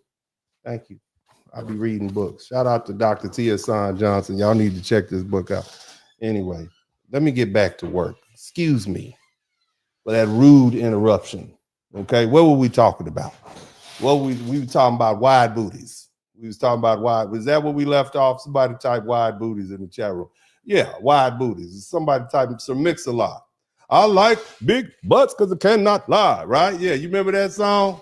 That whole song was a protest, okay? Because up until that point, and the name of the song is Baby Got Back. I suggest each of you all go ahead and listen to that with your closest loved ones and sing along, if you will. But, you know, Sir Mix-a-Lot's Baby Got Back, it even opened up by showing white women ridiculing black women's body type. Okay, and then decades later, that same shape became the mainstream beauty goal. I mean, Kim Kardashian. Oh, you would think she was the only woman with a big wide booty. You understand? The BBL trend didn't come from white women, but the modern mainstream obsession that you know, look, you know, that the black woman had the natural BBL without all the plastic. You had celebrities, you had influencers getting praised for features. Black women were mocked that black women had naturally. And you know, and here's another one. Shout out to all the guys you guys like basketball. Where all my people who like the NBA? Okay, let me give you a story that you all probably don't know, man. Check this out. Before the NBA was integrated in the 1950s, black basketball players weren't just excluded, they were also mischaracterized. The dominant narrative at the time was the black players played too flashy, they were undisciplined with the style of basketball, while the white players, right, you know, when the score would be 10-15 in the fourth quarter, right, the white players were seen as fundamentally sound, team-oriented. And that stereotype showed up clearly in moments like the 1966 NCAA championship, where you had an all-black starting lineup, and they were criticized before the game even started based on assumptions about how they were going to play. And even though those assumptions didn't match the reality, at the same time, the teams like the Harlem Globetrotters were often treated as entertainers or a comedy act and not taken seriously as elite competitors, even though they were beating top white teams like the Minneapolis Lakers in the 1940s. And see, in other words, family, okay, the skills were there, but the perception was controlled. And then integration happens, and players like Earl Lloyd, they enter into the league in the 1950s, and over time, the very style that had been criticized starts to define what basketball is. And so today, what people celebrate as creativity with your Michael Jordans and your Kobe Bryants and all these other cats that you guys see, they call it ball handling. Now they call it ball handling. They call it athletic expression. And in the NBA, you know, in the NBA is largely rooted in the same style that they used to dismiss, which they used to call showboating. And now you see players across all races. You see big, tall white boys from Europe imitating black dudes who grew up balling in North Carolina and Houston and LA. You see, adopting and imitating the style, training it to each other, building their careers around it. So again, the pattern holds. First, they mock it, then they accept it, and it becomes a standard. So when we talk about stuff like hood prom criticism, okay, you don't treat it like it's an innocent commentary. What they're mocking now, okay, what they're mocking now, they're going to be imitating later. And today is hood prom. Tomorrow it'll be called luxury prom send-offs. You know, it'll be called the cinematic prom reveals. prom production culture. That's what white people do. They're going to change the name or some other clean, marketable name. And once it gets renamed, somebody's going to make money from it. You're going to have people organizing it. You're going to have prom planners. You see? And that's the culture of appropriation in plain language. Mock it, shame it, rename it, steal it, and profit from it. And they make black people feel embarrassed about something that naturally comes out of our culture. And then once they separate us from it, they pick it up and act like they discovered it. Now, let's slow down a little bit. Are y'all still with me? You guys still with me? Make sure you still with me. I need to know. We're learning a lot. We deep into the word now, okay?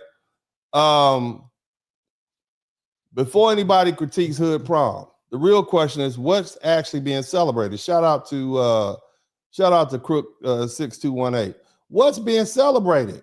Have we ever discussed that? Because what a group of people chooses to celebrate tells you everything about what they value. See, at its core, prom represents a milestone. It's tied to graduation, not just a social event, but the closing chapter of high school. Prom, in its traditional sense, marks a transition tied to education. It's about finishing high school and stepping into adulthood with a diploma in hand, which is a big deal because, see, look, man, for Black Americans, that milestone carries much deeper meaning because access to education was denied, restricted, and underfunded for us for centuries. So when a young person makes it through 14 years or 12 years of schooling and reaches that point, that celebration isn't just about dance, it's about completing something that's historically was made difficult or if not impossible for. They would unalive us for reading. And that's why the community shows up. And that's why there's so much pride attached to it. It reflects a value system that puts real weight on education, perseverance, and making it through a system that was not built for us. You understand? So in the traditional sense, it marks a transition. It's not like a quinceañera. You all know what a quinceañera is. That's when a young Hispanic woman comes of age. And they remark her entering into womanhood, but a transition into adulthood. You see? Not through education, but the mere fact that she's turned another year. It's the moment that says you made it through that to that age. Now look at what we do. You see? All right. And it's not that Black people don't recognize or respect womanhood or when a young woman becomes a woman. That's not what we're saying. Okay. But culturally making a major ceremony out of becoming a woman in the Black community has never carried the same weight for us. And there's a reason for that. Are you learning something? There's a reason for that. Because historically, Black children were not given the luxury of being children. We didn't have a childhood, especially them old folk way back in the day. Not the way other groups did. From the time of slavery moving forward, Black boys and Black girls were expected to work and contribute and carry responsibility from the moment they were physically able. They got photographs of babies, little Black children laboring in the cotton fields and laboring in the cane fields under harsh conditions, right along there with their parents and grandparents and fathers and other relatives, long before they even hit understood what childhood was supposed to be. And that experience didn't just disappear, it shaped the culture. And when you go from birth straight to responsibility without a protected period of innocence, the idea of making a transition out of childhood to adulthood or womanhood doesn't hold the same cultural importance because for many, that transition never really existed in the first place.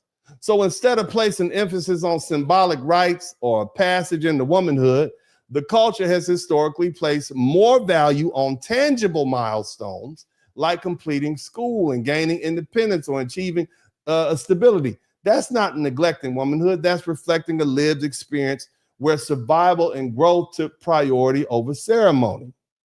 You understand what I'm saying? Okay, because see, many of you all have grandparents and great-grandparents, they didn't get to but the third grade. My grandmother would proudly tell you she made it to the 8th grade. And I'm like, the 8th grade, Grandma, that's middle school. But back then, that was a big thing. So imagine when you have a child that makes it not only past the 8th grade, but all the way through to the 12th grade and they get a diploma. You see? See, there was a time in this country when education was not just limited for Black people, it was flat out denied. They would kill you for reading. And during slavery, it was illegal in many places for Black people to even have any sort of education. And after slavery, access was still restricted. It was underfunded, it was controlled. Even into the 20th century, many Black Americans, especially in the South, didn't have access to full schooling. You had a whole bunch of us that didn't make it past elementary school. So graduating high school, it wasn't normal. You might as well be getting a PhD. So when a Black child walks across the stage after 12 years of education, they're not just celebrating a dance, they're celebrating completion, they're celebrating access, they're celebrating something that historically our ancestors were blocked from achieving. That's why celebration, that's why this is a big celebration. That's why the outfits matter. That's why the send-offs matter. That's why the community shows up, because it's not just about looking good. It's about recognizing what it took to get there, and it doesn't stop with education. And see, I don't expect people from the Caribbean and people from Africa or white people to understand that. I don't even expect you snooty Black folk who live in DC and Detroit who are far removed from the South. I don't expect none of y'all to understand that because you're too far removed from the culture. You've been up there in your white enclaves and white folk, and you have a perception that I get it. I understand. You're not hood like Uncle D. Uncle D is hood. Uncle D has some money. Uncle D has a lot more education than most of y'all, but Uncle D is hood. You see, Uncle D is hood as the front of a car. Okay, for you all who don't know, that is Uncle D right there at Venice Beach in what year was that? 1995, with some Chuck Taylors and the fat shoestrings on it and the herringbone chain. This is Uncle D on 60th Street in Normandy in South Central Los Angeles. You can't just stand over there and be walking your Rottweiler if you don't know nobody over there. Uncle D is hood. Somebody type Uncle D is hood. You understand? I know y'all see I'm well dressed. I look good. I'm shaped. Uncle D hood as the front of a car. Y'all didn't know that. But anyway, so I understand the culture. I am the culture. You see? I'm in the culture. I'm not removed from the culture. Even when we're living out in LA, my family was from Mississippi. I'm the culture. Whether you like it or not. And see, and let me go. Y'all want to hear some more? I can explain some more to you. You know, my children, they are not hood. They are definitely not like me. They are definitely not like me. They are very sophisticated young people. You know, it's hard to relate with them, but they love their daddy, and that's all that matters. But another celebration that people don't understand, because you outside the culture, you don't get it. You outside the culture. You don't understand. I don't expect you to understand it. And it's something that many of you all are going, you snooty Black people are going to disagree with right now as soon as I say it. It's when Black families celebrate a person being freed from prison or not being convicted of a crime. Somebody type OJ in the chat room. You see parties, you see gatherings, you see real joy. And sometimes it's as big as a graduation celebration. In some cases, it might be even bigger, right? Your cousin just got out of jail, out of prison. You don't understand why they're celebrating for him, huh? Right? You are outsider. You're not supposed to understand why. But I understand because I'm from the culture. And I know our history. This is why you're supposed to study your history. And to outsiders, it look confusing. You think it's wrong. Why would you celebrate somebody not getting put in jail for a crime that they allegedly had done or just getting out of jail after 15, 20 years? But see, the reaction only makes sense if you ignore the history and the reality behind it. See, for Black Americans, freedom was never been something you took for granted. From the end of slavery through through systems like convict leasing and the era of Jim Crow laws and criminal justice system, and it's often been used not just to punish crime, but to control and contain Black people. Laws like vagrancy laws made it possible to arrest a Black man or a woman for something as simple as standing around without proof of employment. And once arrested, many were forced into labor under conditions that resemble slavery in every fact. And that history didn't just disappear. It shaped how generations of Black folk view the legal system.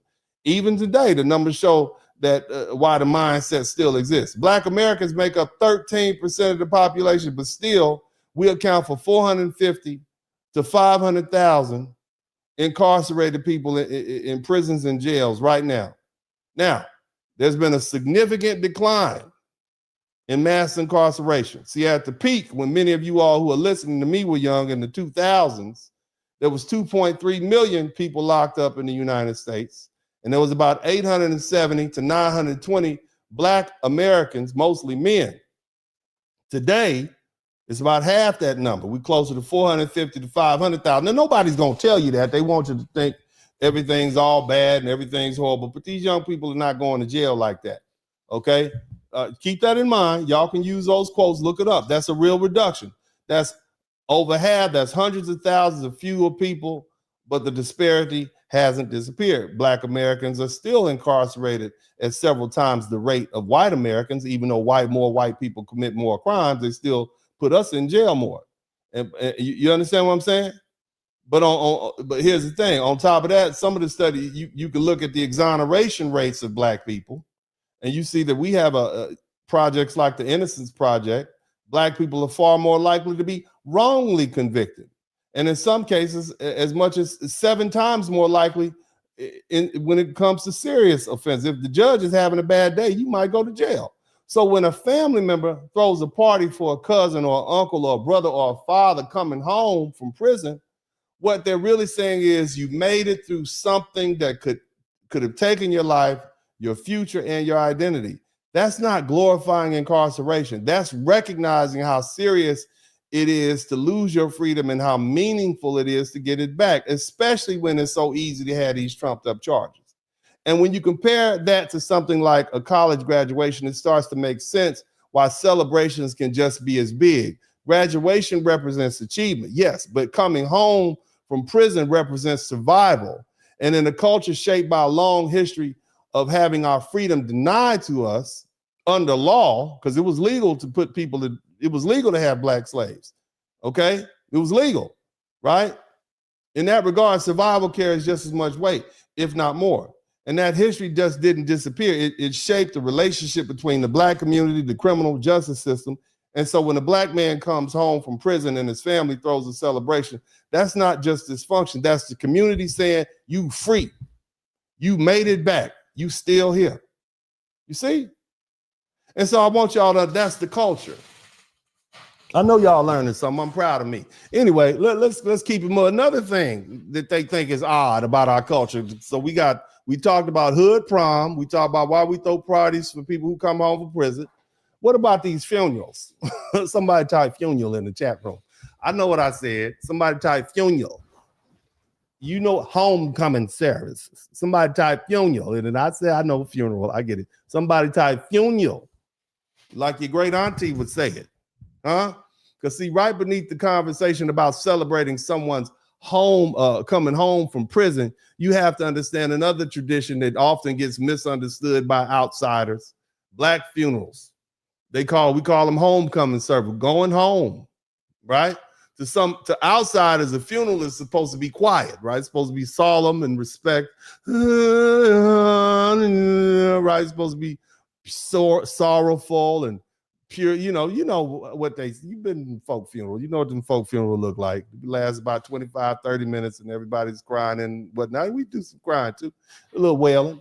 But in foundational Black American culture, while there is grief, there's also celebration. And it didn't come out of nowhere. See, here's the thing you got to understand, family. For centuries, Black people in this country lived under conditions where suffering was constant. It was unavoidable. You had women who were being raped on a daily basis by multiple people, and they still had to work their finger to the bone. You had men who were being horrible things being done to them. Children taken and sold away. Can you imagine the mental anguish and torture they had to deal with? Huh? Some of y'all break up with your boyfriend and your girlfriend and you want to go jump off a bridge. You understand that?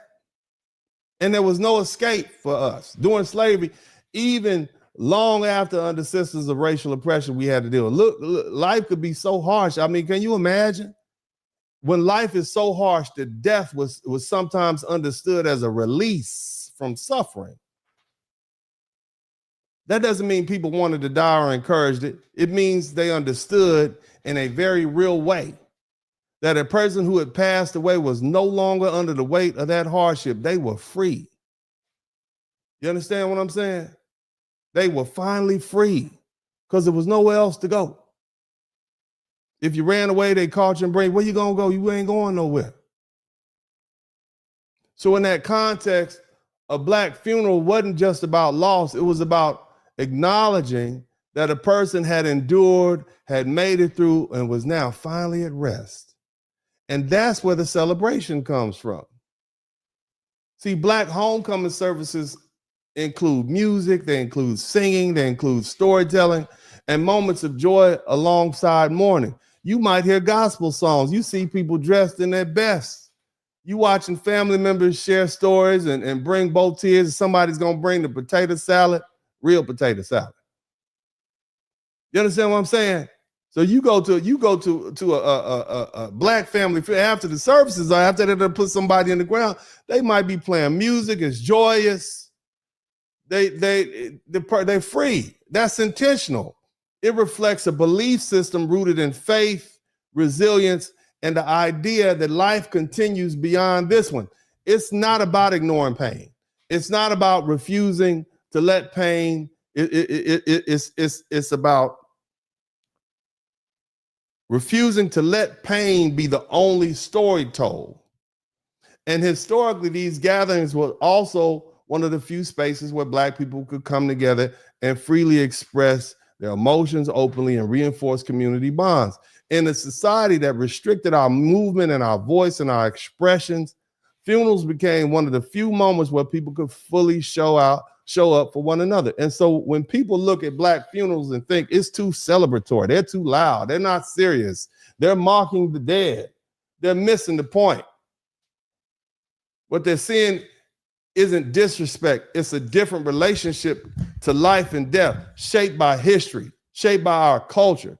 It's a recognition that a person's life mattered, that their struggle is over, and that the story deserves to be honored in a full way, not just through silence, but through expression. Shout out to Phu Quan. And in a sense, just like celebrating someone coming home from prison, homegoing services is about freedom. Freedom from suffering, freedom from hardship, freedom from a world that didn't always treat us like we were human beings. And when you understand that, the music and the gathering and the celebration, it makes sense. But you got to understand the culture. You can't be removed from the culture to understand that. Now I'm gonna give y'all some more, because we in it now, and we gonna learn something. And you can stay or you can leave. I know y'all probably got something else to do, but I'm gonna keep on talking. You understand? Another tradition. Somebody type the cookout. You hear white people talking about, can they come to the cookout? I hear it all the time. Everybody wants to come to the cookout. They don't even understand what it is. It's just a barbecue. What's so good about it? I don't understand, right? See, to outsiders, it just looked like barbecue, food, music, people talking. But historically, it's much deeper than that. There was a time, especially during slavery, when families could be separated at any moment. One of the most painful examples was what enslaved people call hiring day or New Year's Day. This is the first, it's January 1st, when enslaved men and women and children were leased out or sold, sometimes to different owners, different families. They were split apart, sent all across the southern United States, everywhere. And they could be gone for months or years or a lifetime before they saw each other again. And that reality didn't just disappear after slavery ended. It carried forward through migration, economic hardship, and the need to move for survival. People didn't have cell phones back then. You had an old relative way out in the country somewhere.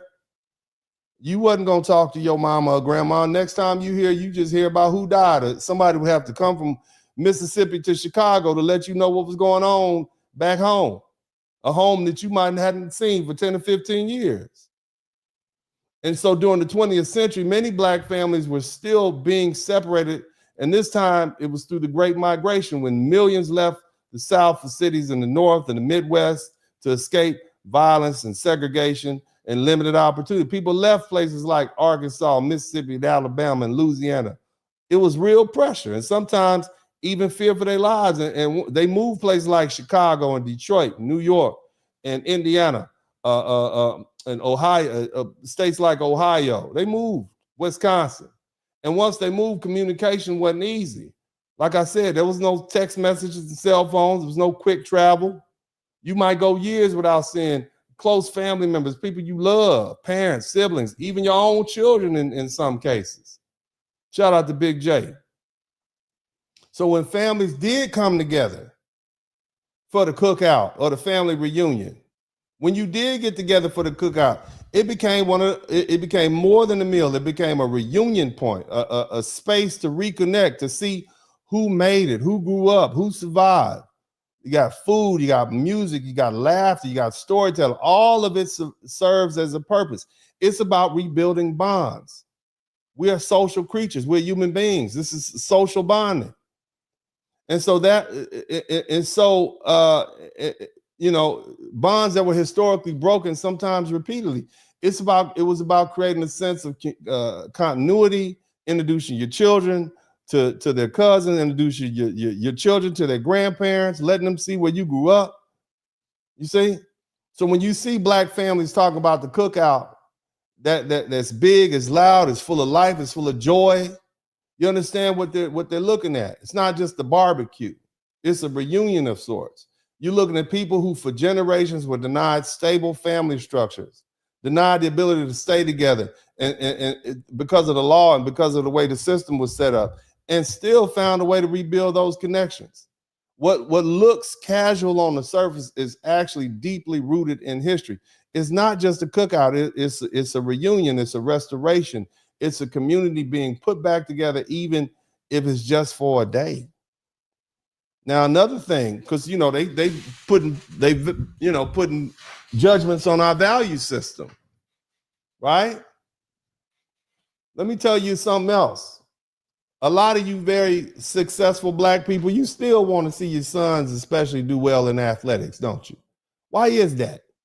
Huh? Not because you can. It seems like it wouldn't be a big deal. But let me try to explain yourselves to yourself. Shout out to Yaya's kids. What's up, baby?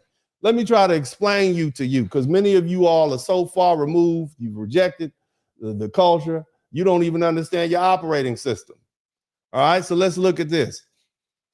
In the mid-20th century, you had a large share of Black Americans, they lived in poverty. It was about 60% of Black people lived below the poverty line. And I'm talking about 1965, okay? Lived below the poverty line, okay? That's 1965.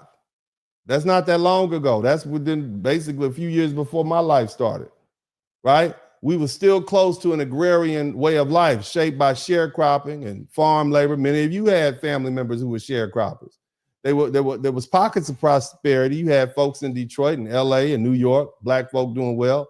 But for most Black people, the options were limited. And in that environment, your physical ability, your strength, your speed, your endurance, it was one of the few traits that could be translated into recognition or opportunity. Even going back to the plantation, right? If your output and your stamina were noticed by the boss man or the overseer, families took pride in how much cotton you can pick. Because if you could pick a lot of cotton and you could chop a lot of sugar cane, you probably wasn't gonna get sold on hiring day. Master was gonna keep you around. So your physical fitness was something that was rewarded. My grandmother used to tell us about measuring the day's work. And that lady that you see right there over here, grandma, that's my grandma Elmira King right there. I think y'all should be able to see her. That's my grandmother right there. She picked cotton until she was 60-some years old. And she reflected oftentimes on her life, and she was something she was very proud of. I grew up listening to this. She would tell me how she could pick as much cotton as a man. And back then, apparently 200 pounds of cotton was a big deal. 200 pounds of cotton. That woman was probably about 5'8", 5'9". That's where I get my height from. My grandma was about 5'9" or so. And she was proud of the fact that she could pick about 200 pounds of cotton. And that's as much as a man could pick. Most of the women picked about 100 pounds of cotton. She picked about 200 pounds of cotton a day. Okay, and then she would go down to Clarksdale and sell her fruit and vegetables and stuff in the evening. And often would have my children along with her. Now, mind you, they would we talk about multiple football fields, rows of cotton. They'd have to walk up and down these cotton fields all day with 200-pound sack dragging behind them. And she was proud of that. And she was proud of her sons who could do that. Okay. And that's how she measured her value. Okay. And it reflected her lived reality. So it makes sense that communities learn to celebrate physical accomplishments. And that cultural habit didn't come from nowhere. It grew up out of what helped our people endure at times get ahead. And that's why even today, a big play in middle school in a game or a standout performance, and is a milestone in youth sports, but it's celebrated in a big way that's why we celebrate that. And it's not just about the scoreboard, it's about the discipline, the effort, the possibility of those achievements, and how they could possibly lead to some scholarship. What might look like an overreaction to outsiders is really a continuation of a long-standing value, recognizing strength that has closed historical doors that were open to us. See, we were poor, but these guys got rich doing that.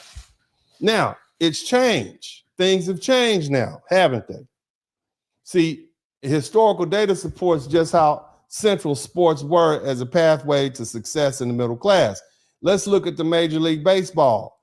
Major League Baseball back in the day, American players in the 1970s were 18 to 19% of the league. But the data numbers dropped to like 6 to 7%.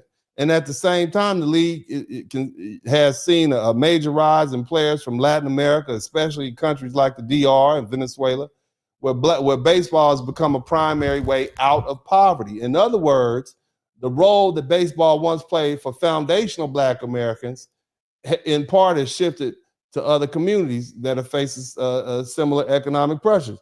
You see a similar trend in boxing.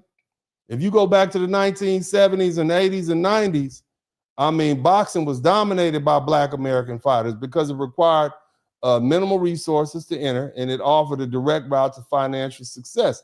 Today, boxing is far more global, with champions coming from everywhere. Again, it's not about loss of ability. If you put enough Black men together, you can have a hell of a team. We still have the genetics for it, okay? But the drive is not there. Okay, and so as more Black Americans have access to education and professional careers, you're gonna see few of us want to jump in the ring and get boxed up. Like you see that little boy I got right here, the little one who showed up, he would be a hell of a cornerback. If it was 1989, he'd be a hell of a cornerback. Good length, good arms, good length, good stamina, real strong, but it's not there. He's gonna go to medical school. You see? So what I'm saying is, because of the access to education and because his daddy's a lawyer and takes care of him, he has access to a professional career. So he's not going to be forced to rely on physically demanding or high-risk sports just to enter a path of middle class of success. At the same time, it's also true that the landscape is changing. Compared to the past, there's a lot more Black folks in the middle class. Many of you all listening to me right now have professional careers. You're entrepreneurs. You got more Black Americans. Look, there are now millions of Black middle class households. And there's an estimate that there's 1.7 million Black millionaires in the United States. And they got studies showing that there's a significant percentage of Black Americans have reached the middle class. I think it's over 60%. More than 60% of Black men alone reach the middle class by the time they're middle age. We don't have to put our kids in boxing.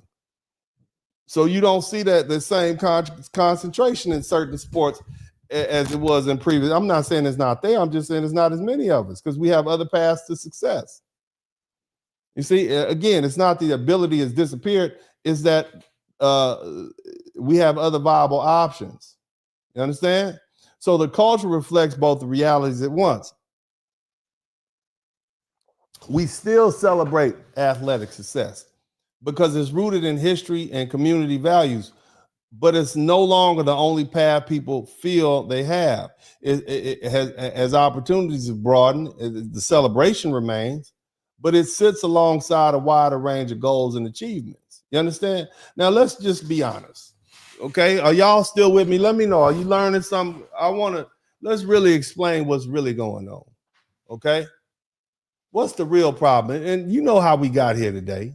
Let's go back to this little young lady. Let's go back so we can recap. I want you to see how we really got here today. How did this start? Where did we start? Why are we here? Hit the number one button. Whether subconsciously or consciously, that they're just going to become somebody's baby mama. So they're substituting their wedding with prom. And I've pissed off the Black community with saying that. Put an emphasis on having the father in the home. Put an emphasis on not having children before marriage. Put an emphasis on raising happy, healthy communities and making sure a child has two happy, healthy parents and one happy, healthy home. Because like I said in my original videos, I don't have a dad myself. I know what it's like. Yes. Okay, little white girl. Let's why are we here? Let's keep listening. Why are we here? Is hood prom and baby mama culture are like this. You can't have one without the other. You can't have hood prom or the baby shower stuff or the gender reveals or anything like that without baby mama culture. Because the reason why the dresses are so extravagant in the cars and the show and the presentation is because this is the closest these girls will ever get to being a bride. In the Black community, I'm sorry to say it, actually, no, I'm not, because it's the truth, especially. This is why we here. This is what we took, because we had this little powdered donut princess getting all in our business. So this is why I'm taking the time to explain why this is manifesting in our culture, okay? Why we celebrate the prom. And I think I adequately did that. We're going to let her keep listening so y'all can continue to be aggravated. Especially in lower income households, there's not as much of an in other words, y'all broke. Y'all too broke to celebrate prom. That's what she's saying about Black people. Let's go. Emphasis on family anymore. These kids aren't getting married. They're going to be baby mamas and baby daddies, so they're never going to have a wedding. These girls are never going to walk down the aisle. Some of them probably will. Put things. Are you gonna walk down the aisle? That's what we need to know. You need to go walk down the aisle. Exists is because the Black community does not put enough emphasis on having the father in the home. And please know, I'm fatherless myself. This is a pot calling the kettle black. Anyway, we don't need to. I know it because I've lived it. This is how we got here. This is why we're here today. This is why we decided to address methany. All right. So what do you think the real issue is? Huh? What is the real issue? Shout out to everybody contributing to the Cash App too, baby. I appreciate y'all. What is the real issue? Why, what is it? Okay. Now, see, this is what we got to do. Let's step back and look at this honestly. What are Black Americans celebrating? We're celebrating education, something denied for centuries. Celebrating freedom, something denied for centuries. Celebrating survival. These are all the things they complain about. Progress, milestones.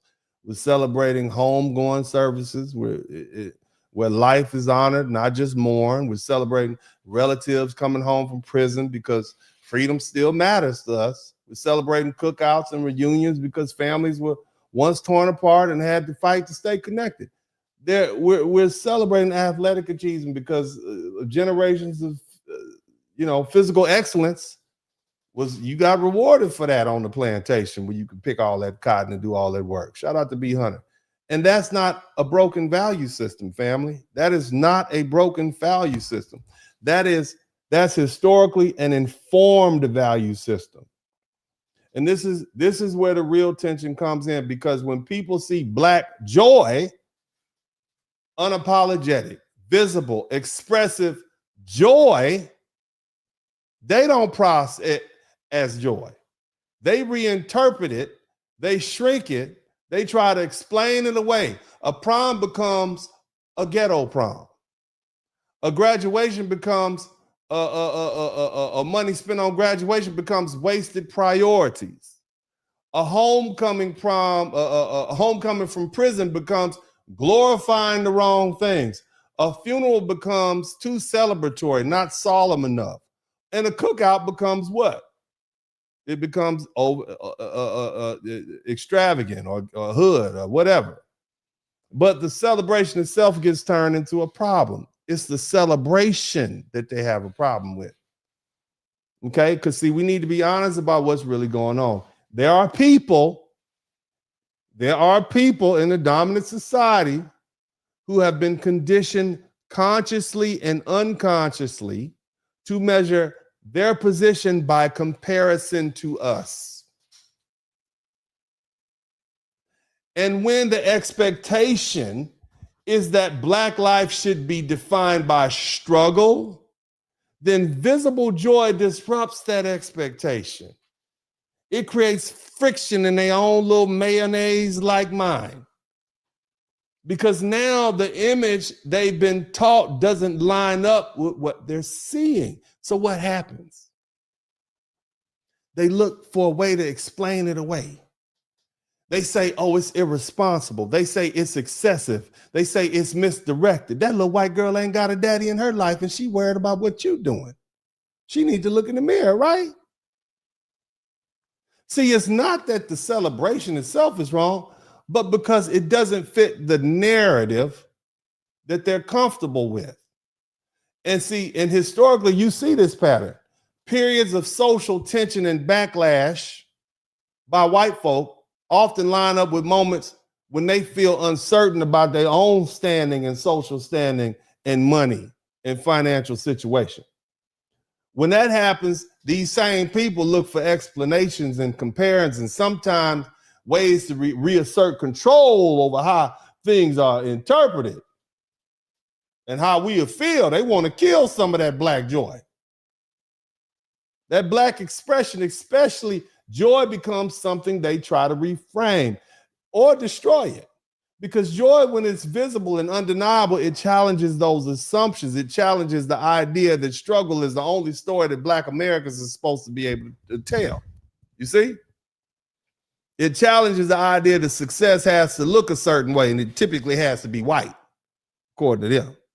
It challenged the idea that value is determined from the outside. So when Black people celebrate, whether it's a prom or graduation or freedom or just being alive, it does more than mark a moment. It disrupts expectation. It says, we define what matters to us.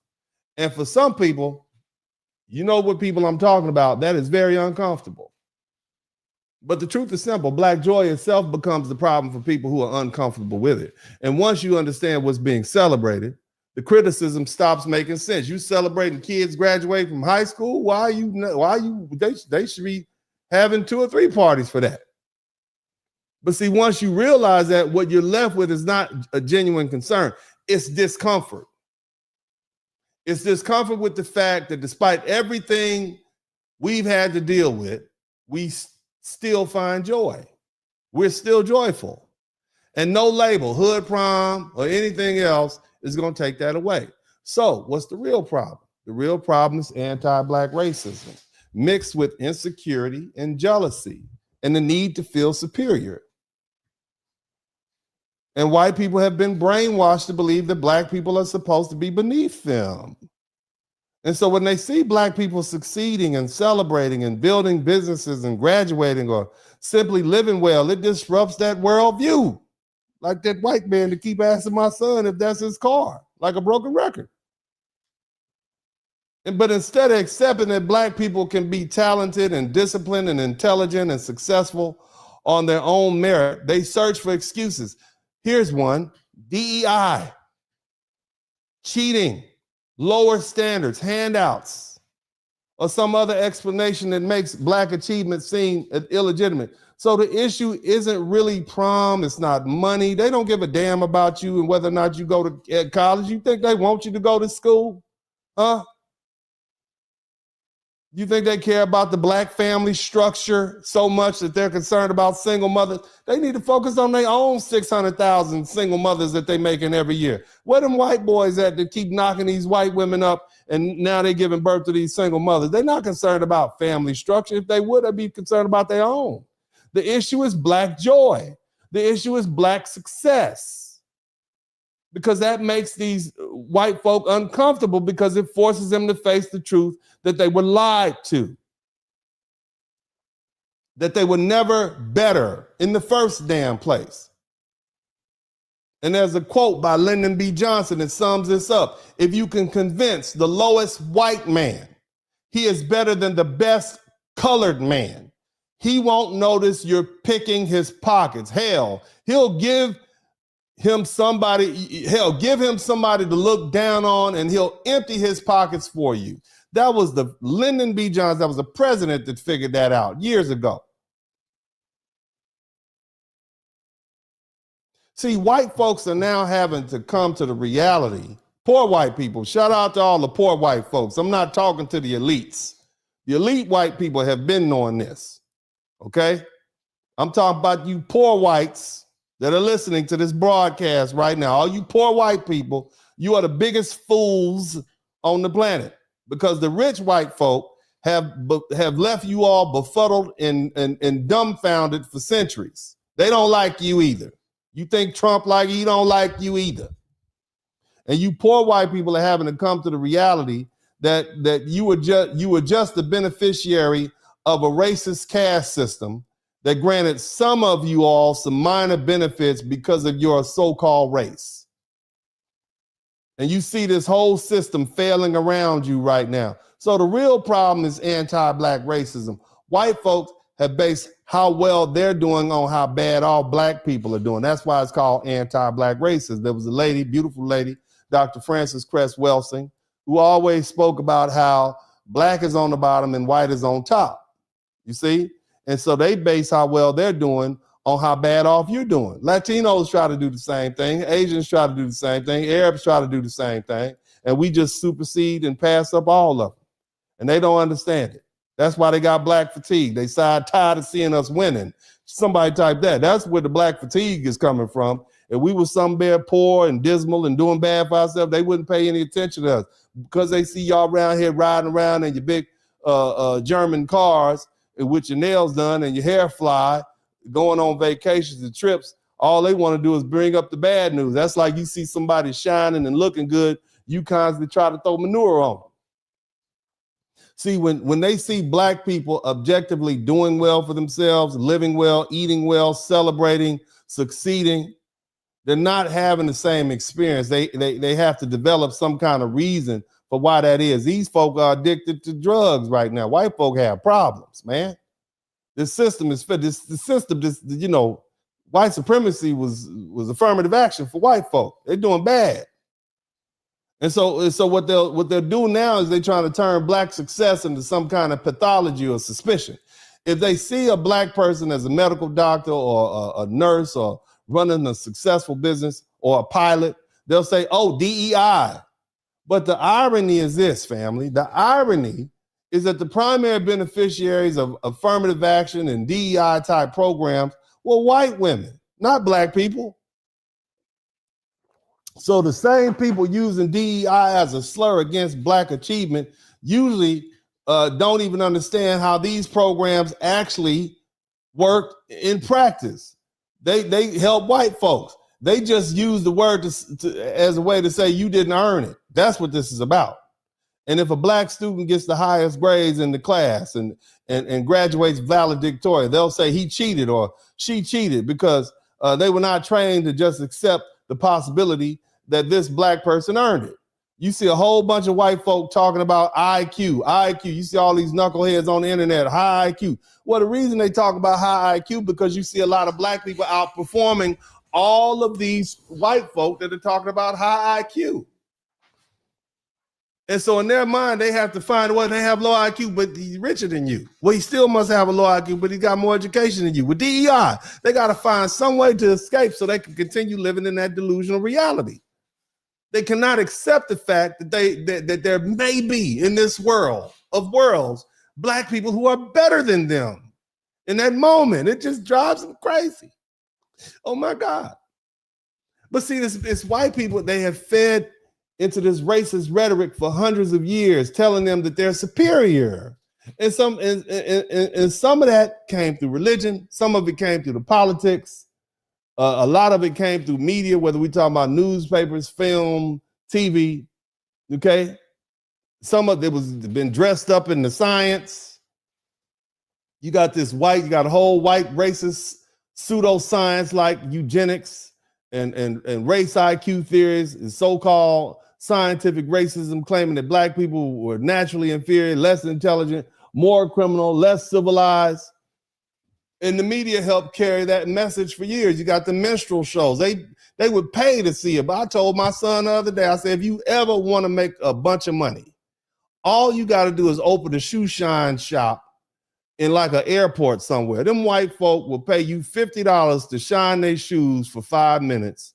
And you could make thousands of dollars a day just because white men want to see Black people subservient. You could literally, it was Black people, they called them porters, shoe shine. They will give you hundreds of dollars just to shine their shoes.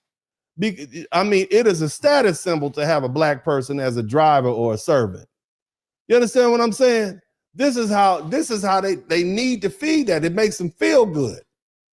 Crazy. When you understand when you really understand racism and the effect it has on white people, you could literally turn it on them and begin to use it against them. You could extract all that money out of them real quick. Now, everybody try to steal it back. But the bottom line is minstrel shows, racist cartoons, newspaper films, and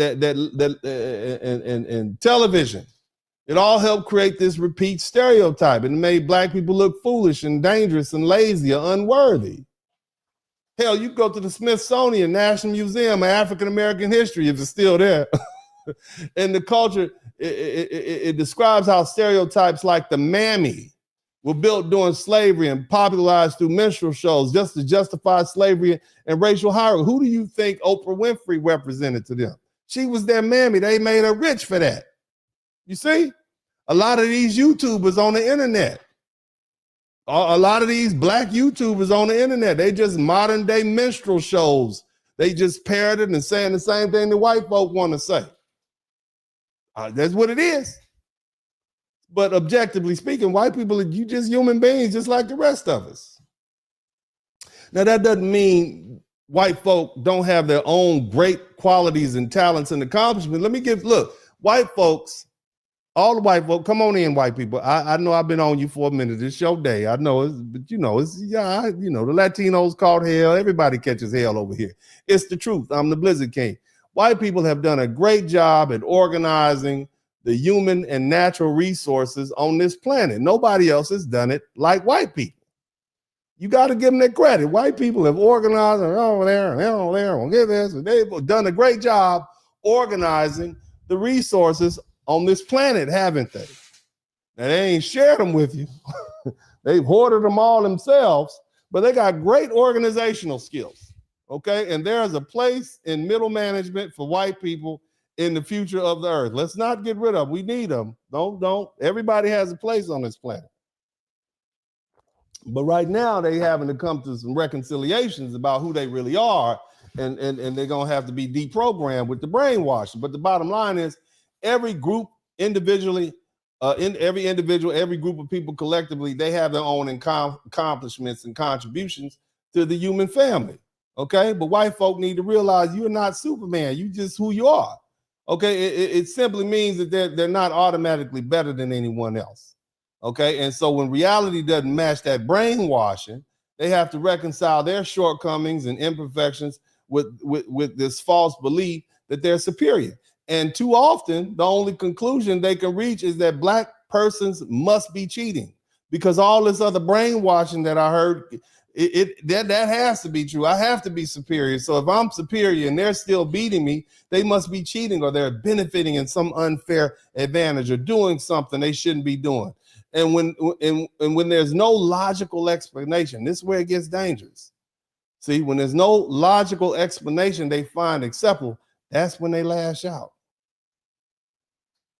That's when the shootings start. That's when the firebombing start. That's when you got these little people out here acting crazy right now. They lashing out. You see it? You know what I'm talking about? You see how these white folk are cutting up out here and talk about what they're going to do and talking about civil war? Y'all see it? I mean, I know you see it, right? Here's one. Somebody type Jazz Fest in the chat. Was on his way to Jazz Fest in New Orleans with a handgun and hundreds of rounds of ammunition. What allegedly motivated him to do such harm? CBS News. What motivated this white man from South Carolina to do some harm to Jazz Fest? What do you think? Correspondent Christian Benavides has details. 45-year-old Christopher Gillum, a former law enforcement officer in North Carolina for over 15 years, is accused of planning to carry out a mass shooting. Authorities say they detained him at a hotel in Destin, Florida overnight, recovering this handgun and 200 rounds of ammunition. CBS News has learned Gillum planned to target the New Orleans Jazz and Heritage Festival, which... What we got to do with him? You understand what I'm saying? What is he mad at? What is he mad at? You got white folk going to black churches where we celebrate. White folk going to festivals where we celebrate. Why is that?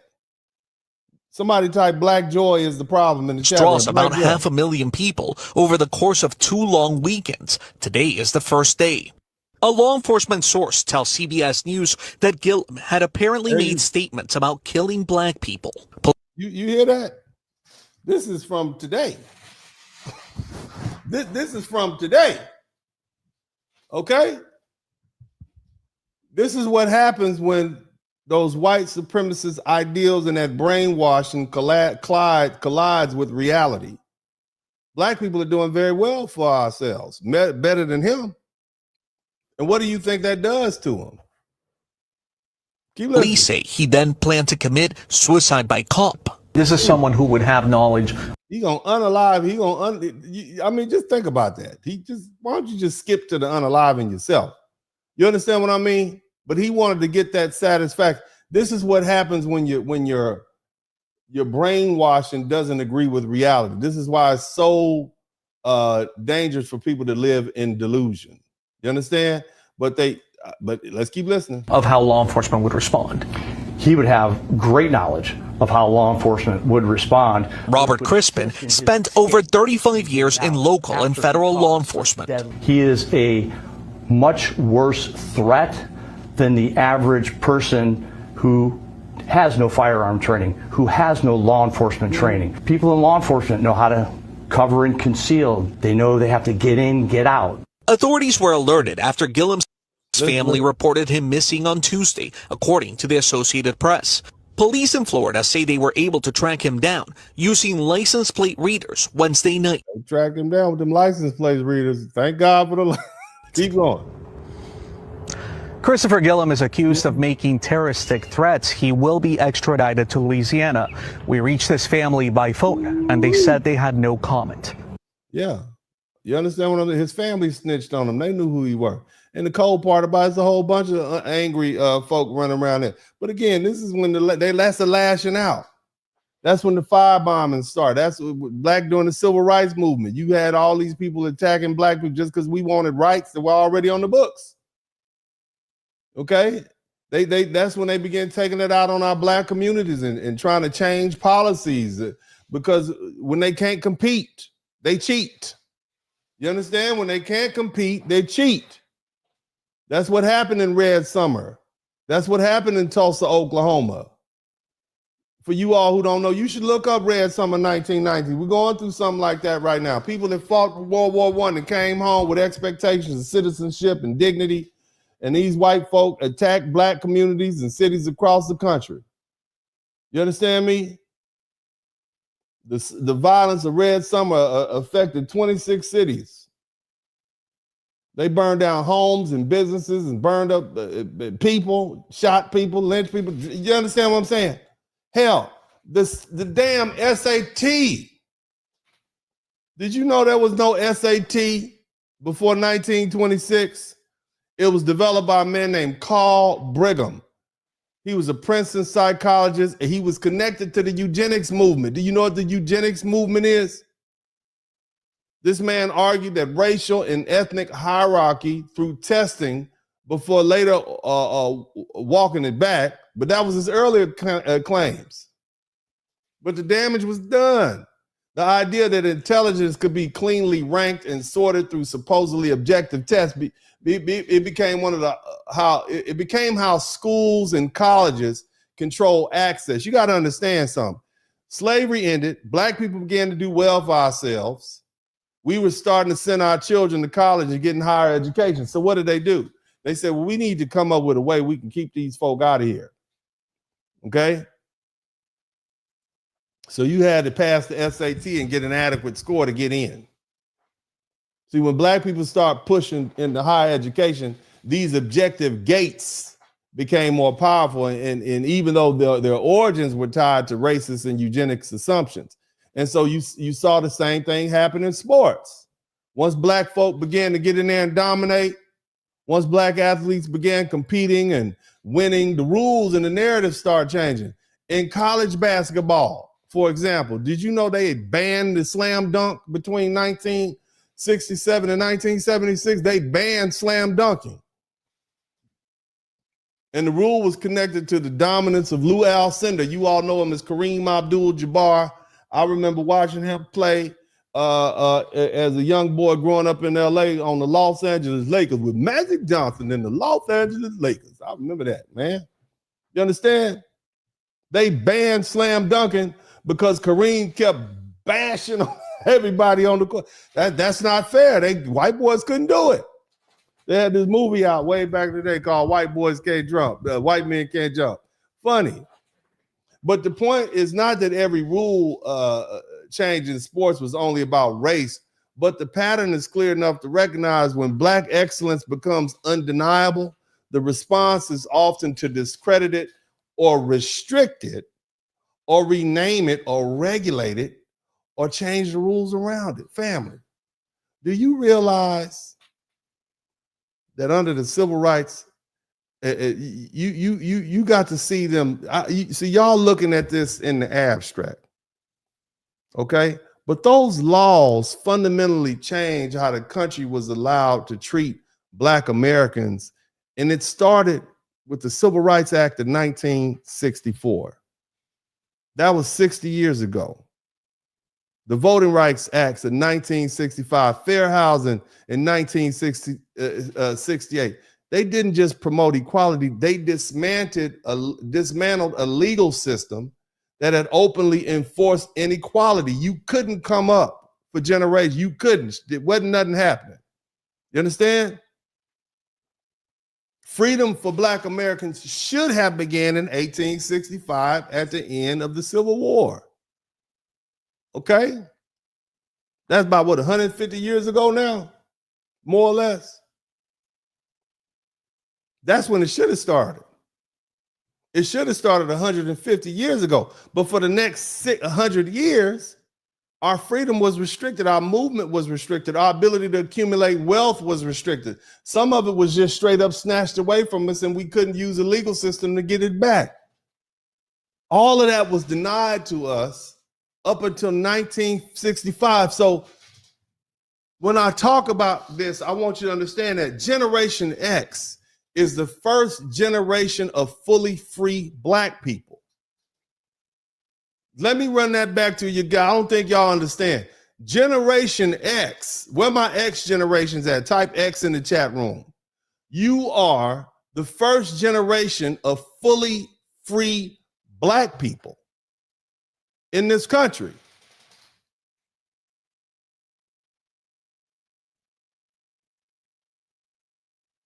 You understand that?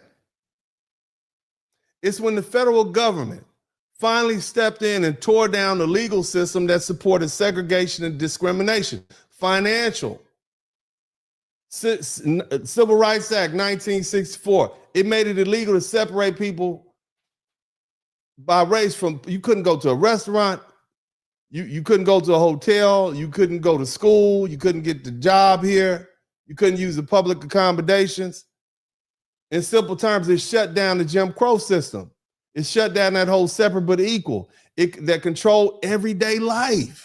You couldn't go to the bank today. You couldn't go here today. You couldn't run your business like you wanted to. Girl, you ain't gonna get no nail shop. It ain't your day to come in. You can't even operate in this part of town. So how can you open a business up? You can't even open a bank account. Black Americans could be legally turned away from a job or refuse service anywhere just because of your race. And then you came to voting rights. There's nothing you could do about it. You couldn't even vote for who you wanted to vote for. They had to remove those barriers. Even if you wanted to vote, they had things like a literacy test or a poll tax. You understand what I'm saying? So before 1965, before my Generation X was born, or that year, Black folk, especially down south, you were blocked from pretty much everything that could help you attain wealth in life. And then, of course, there's a few years later, they came up with the Fair Housing Act. You couldn't live where you wanted to live. You live 50, 60 miles away from your job. You're not going to be able to get to work. It's not going to happen. Not and live in the household. That banned those practices. Now you could live where you work. You could use the bus. You could open a bank account. How you gonna just keep? That's why Black folks used to put money in the chicken coop. They couldn't put their money in the bank. And the cold part about it, when we did get our own banks, white folk came in and took millions of dollars out of it, embezzled it. But you couldn't go to the best schools. They were controlled by white folk. And before these laws, the discrimination wasn't hidden. It wasn't subtle. It was part of the system. Shout out to Flowers Galore. It was part of the system. You could be denied service at a restaurant, a hotel. Your children could be forced to segregated, underfunded schools. Nowhere to sit. They had to stand up all day. You think them children are gonna learn something? They got to sit on the floor and stand up all day. No heat in the winter, no cool air in the summer. No. Your schools are underfunded. They were too small. You couldn't vote. You understand? So when people compare generations without understanding this, they missed a bigger point. The rules themselves were completely different right now. And we as Generation X are the first generation of fully free Black people. That's only been 60 years. When did Generation X pop up? 1965 to 1980. Look, the oldest members were born the same year the Voting Rights Act was passed. So technically, it wasn't passed. You still wasn't quite free. You had about another 6 to 8 months. But the youngest were born in the 1980s after the civil rights laws had taken place. And so for the first time in American history, you have a generation of Black Americans born into a system where segregation is illegal. Voting rights are protected by federal law and housing discrimination is banned. And look at all Generation X has done. Look at all these millionaires and billionaires we've made. Once they took the shackles off, the social shackles off of us. Think about that. It's only been 60 years and look at the progress. They let us out the gate 60 years ago. And we've been running. And we have 400 years of distance to make up. And look at us now. Think about that. Our parents, our grandparents were born into a system. They weren't even allowed to vote. Your grandparents, your parents, if they were born in the 50s, they couldn't vote, not risk their lives. They couldn't live where they wanted to live. They didn't have the opportunities that you have. I'm talking about Generation X, and y'all think y'all relatively young, don't y'all? Y'all still, I look good. You still relatively young. Some of y'all, hell, some of you all are in your 40s. Think about that. First generation of Black people born after those barriers were officially removed. That doesn't mean everything became equal overnight. It doesn't mean discrimination disappeared. But something major did change. The law's no longer openly working against you like it used to. The system, at least on paper, had to recognize you as a full citizen. So instead of just saying Generation X is, you know, this whatever. This look how remarkable we are. You see, from 1865 to 1965, freedom existed, but it was limited and it was denied. It wasn't until 1965 with Generation X, Black folk, you finally have a generation born into a country where freedom wasn't just the idea, it was something you could stand on, claim, and defend under the law. You wonder why we moving back down south now? Our generation, shout out to all the folk in general. You see why we moving back down south? Because they had to lift those laws. You see?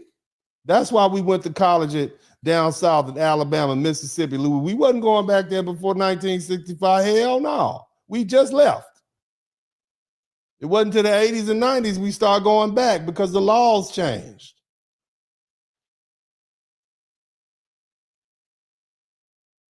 I'm going to re-emphasize. I need y'all to understand that. I hope I hit you right where I need to hit you. Generation X is the first generation of Black Americans born in the United States that are fully free. Where everybody, all these institutions, all these private are forced by law to stop openly denying our full participation in society. That's a major shift. And it changed what it meant to grow up Black in America. Do you all understand that? That is amazing. Now, another thing I want to bring in is I want to kind of explain something to you. See, there's a misconception. Black people, we never wanted to sit up next to white people. We always talk about civil rights, and I'm gonna talk to y'all a lot about this in the coming. We didn't want to sit up next to white people for the sake of sitting up next to white people. We didn't integrate because we didn't want to. That wasn't what we had to. We used integration as pressure. Let me give you some game. What we wanted was our money. And when I say money, I mean we wanted our tax dollars to be properly spent on our public facilities, our schools, and our communities, and our parks, and our neighborhoods. For decades, Black folk paid taxes like everybody else, but those dollars were diverted to the white communities, while Black communities were left underfunded and unequal resource. The white communities start here, the Black communities start here. All the potholes on the streets in the white community are fixed, but as soon as you go across the train track, all these potholes, they're using your money that you pay in your taxes to fix the white people's potholes along with the money that the white people spend. Think about that. How would you feel? Now, apply that to a broader public service like schools, parks. White people got palm trees and swimming pools over there, and they using your money to put the palm trees in the swimming pools, and you don't get that. You got this old dirt patch over here. This is what you need to understand. So our ancestors look at that, and they gave out a collective, hell no. That's what it was about. I worked too damn hard for that. You see?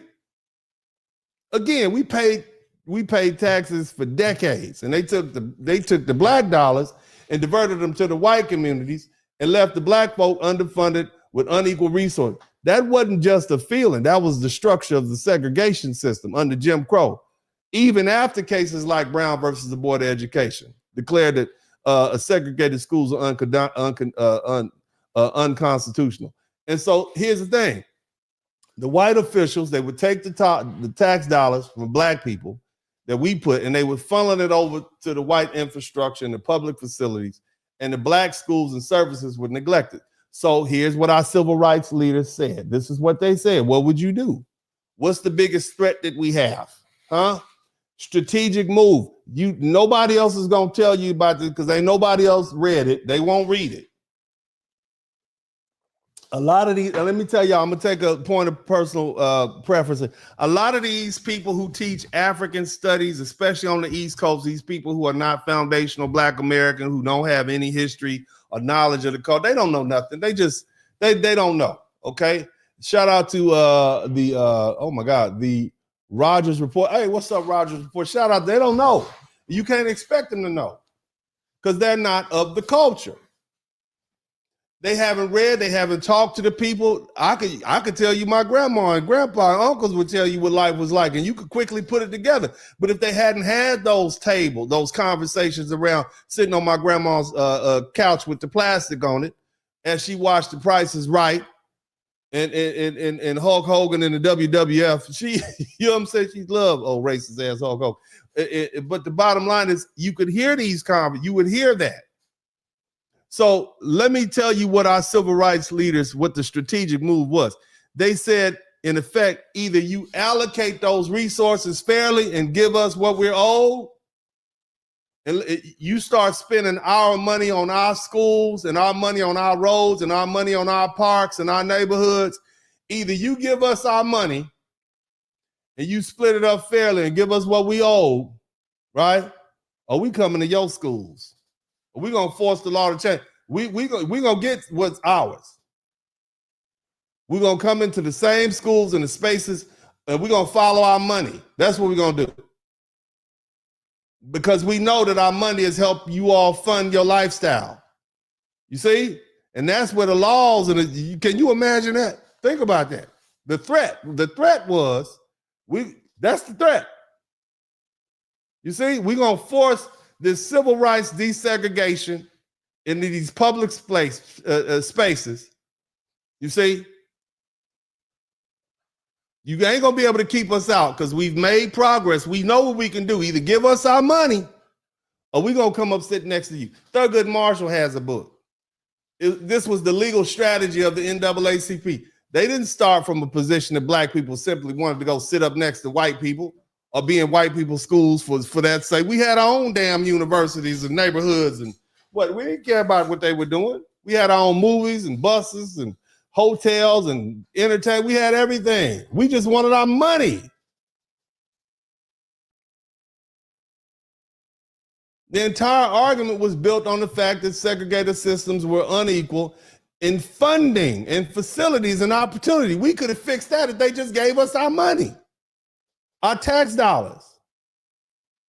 And that's what eventually led to Brown versus the Board of Education. Y'all supposed to give us our money. It was inherently unequal, separate. That's what they ended up coming up with. That wasn't the original outcome. They just wanted their money. We just wanted our money. We were our schools were underfunded, overcrowded. They didn't have the resources that the white folk had, even though black folk were paying into the tax system. Again, they would take our money and our tax dollars and give it to white folks to pay their teachers and build their schools bigger and enhance their facilities. Black Americans paid taxes just like everybody else, but we didn't receive an equal public investment in the return. And that wasn't just one place, it was system-wide. You see?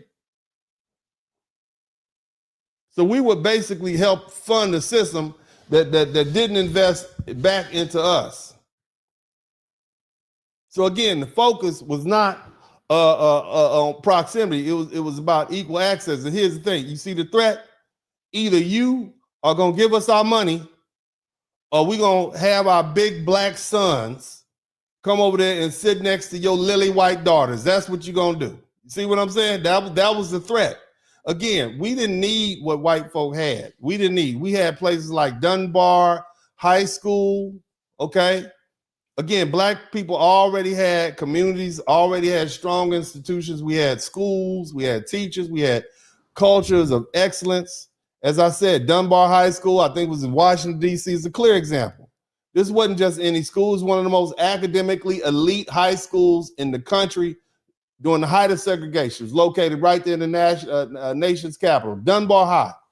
It had faculty filled with highly educated black leaders. Many of them had advanced degrees because segregation limited where they could work. And so as a result, all these intelligent, highly educated black folk taught at the black schools. You had candidates like Charles Drew. This man was a pioneer in blood banking. Benjamin O. Davis Jr., Tuskegee Airmen, all these great leaders from the past, many of them went to they were funneled through these same high schools. Robert Weaver, first black cabinet member of the United States history. These weren't isolated cases, and that you can look at all throughout America. Shout out to all my people who went to Jack Yates High School over in 3rd Ward, Texas, Houston, 1926. It became one of the most important Black institutions in Texas. We talking about a high school. You had generations of professionals and civic leaders and athletes. They went to Jack Yates, went across the street to TSU, or they went up to Prairie View. You understand? It was a training ground for discipline and pride and upward mobility in a segregated system, and it offered fewer. You understand what I'm saying? St. Louis, all my people in the loop. Summer High School, first Black high school west of the Mississippi. It produces Chuck Berry, Arthur Ashe, and whatever you say. Chuck Berry was a great businessman. Motown. So different regions of the country had different places. Even South LA, I think it was Vernon Avenue High School in Los Angeles.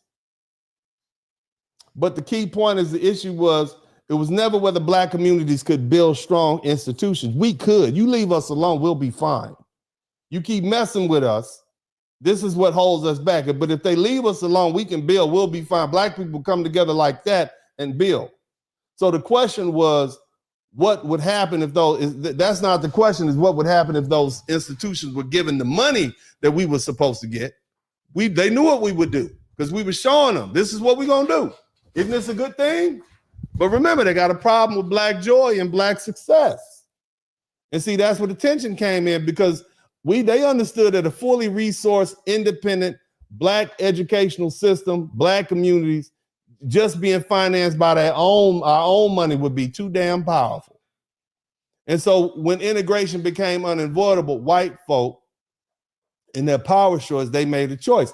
Instead of fully funding Black communities and allowing us to grow independently, they moved toward integration in a way that let them retain control over the money and the system. It wasn't some sudden embrace of equality. Oh yeah, we're gonna let them in. No, the shift in how authority over resources would be maintained. In practice, what that meant was, Black schools were closed, because they wasn't gonna send them white folks over there to our schools and our neighborhoods. They closed the Black schools. They fired the Black teachers and the Black principals. The communities lost that resource. You see what I'm saying? All right, and they got scholars that documented what happened. And they sent the Black kids and the Black talent over to the white schools. That's what happened. You got thousands of Black educators who were displaced out of their districts. And so the story gets repeated. And see, here's the thing. We weren't chasing white spaces. We didn't want to be up next to them. We just we were demanding fair access to public goods funded by Black tax dollars and transportation and housing and jobs, and using integration as leverage to force that access when a separate system was not funded equally. You understand what I'm saying? Is it starting to make sense now? They literally use the threat of putting Black bodies into white spaces as leverage in the negotiation. Either invest equally in Black institutions, or we're going to put our Black bodies, our Black sons and our Black daughters over there with these precious white people, and if you don't do it.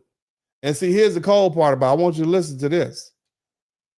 When that moment came, them white folks in charge, they showed exactly what mattered to them.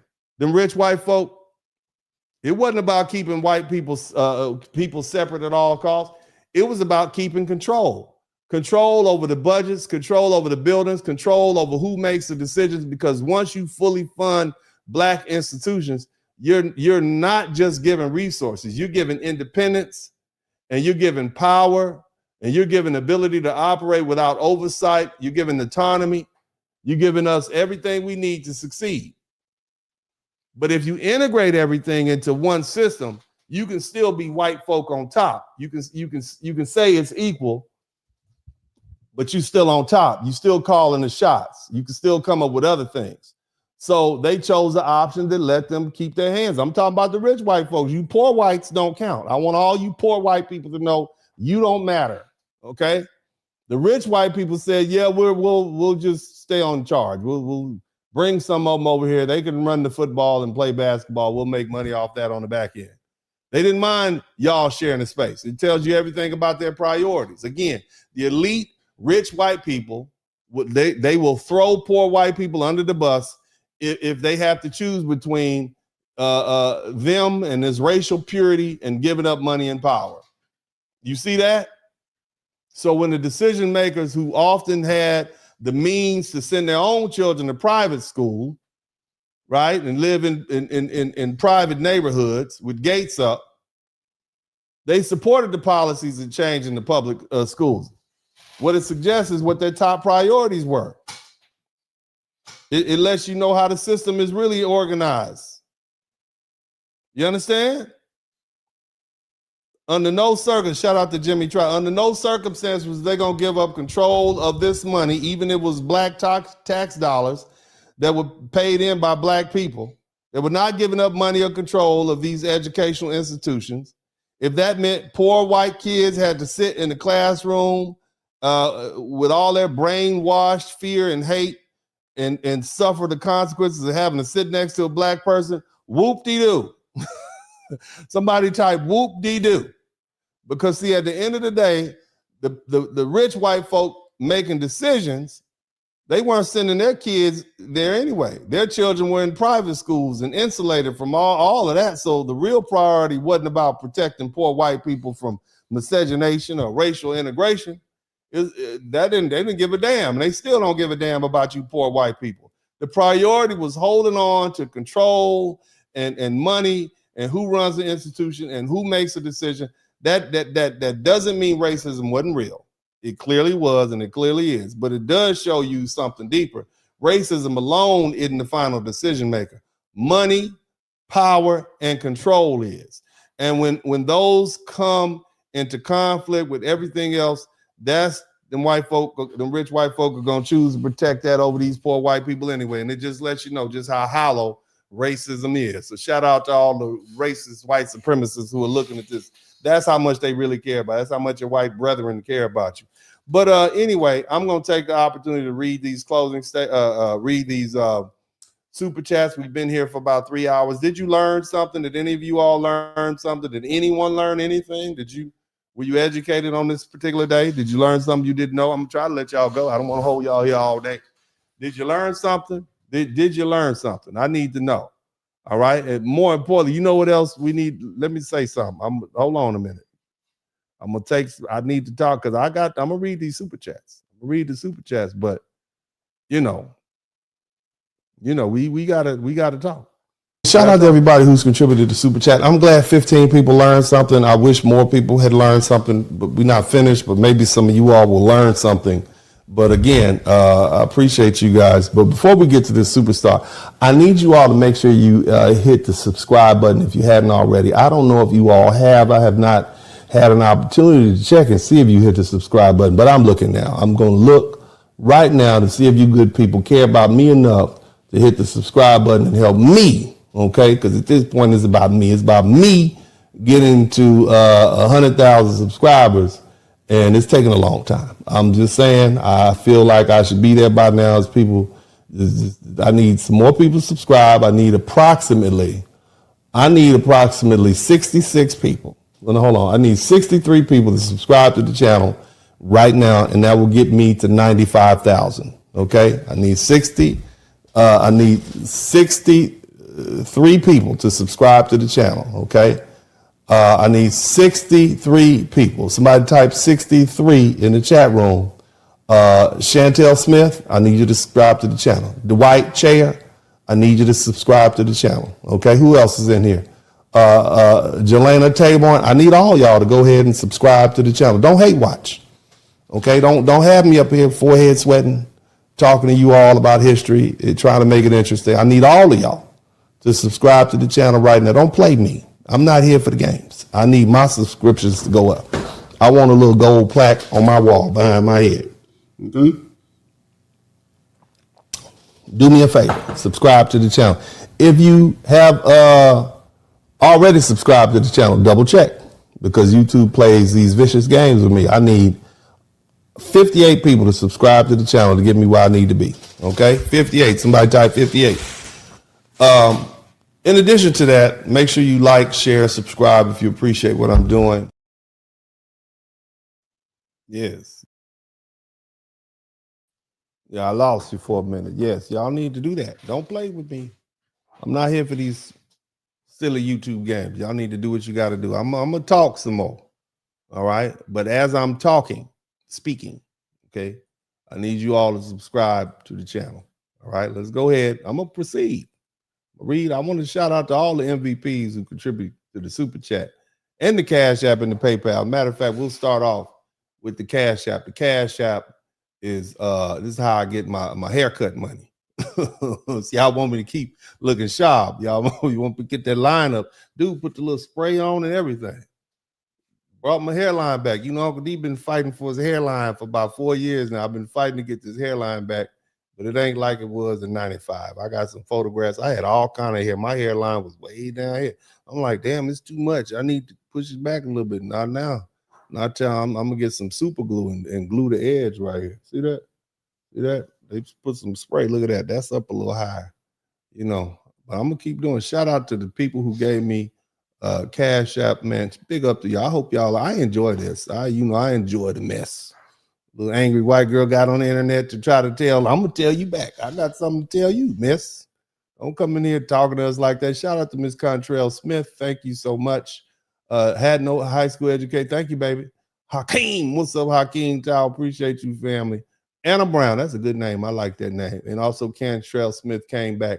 Zayd Story, 803CK007, South Carolina. Sherry Johnson, Reggie Banks, Robert Williamson, Clara Freshly, Pamela Hyman, James White. Y'all did that, man. Y'all really came through with the super chat. Now let's read these cash apps. I mean, let's read these super chat. That was a cash app. Super sticker. Good looking out. Melsina Blanton. That's a good name. Thank you for that. Passport King, single mother rate in white black, 600,000. 600,000. Type 600,000 single white mothers every year. You white men need to control your penises. Japan also has a huge problem with runaways. We talked earlier, you guys who weren't here. Japan has a huge single mother problem that nobody talks about. They just make you think it's a black people problem. Mark Freelance gifted one Dennis Spurling podcast membership. That's my man. Appreciate you, brother. Good looking out. Oh, let me see. Ooh, baby girl. I don't know. I'm just say Kalani.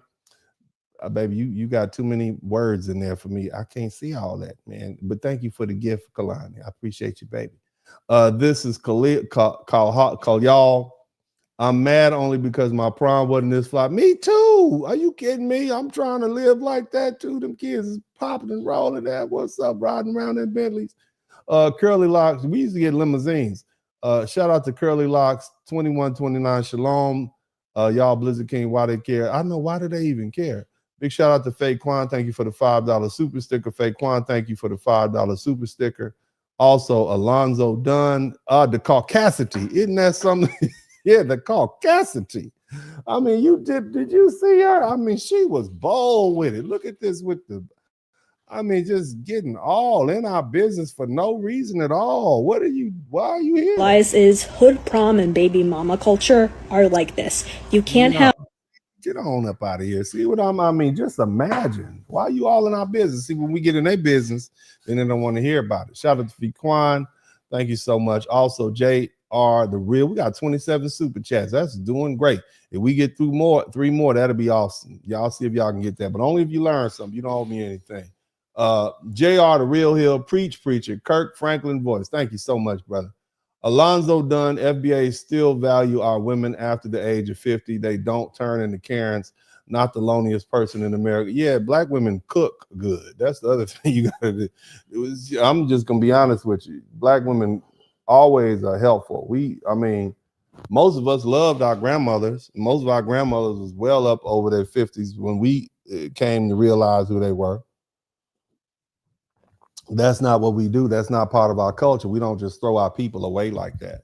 You see what I mean? It's just different. But anyway, shout out to Faquan. Good point, Alonzo. Thank you, Faquan, for the super sticker. A few Quan for the super sticker.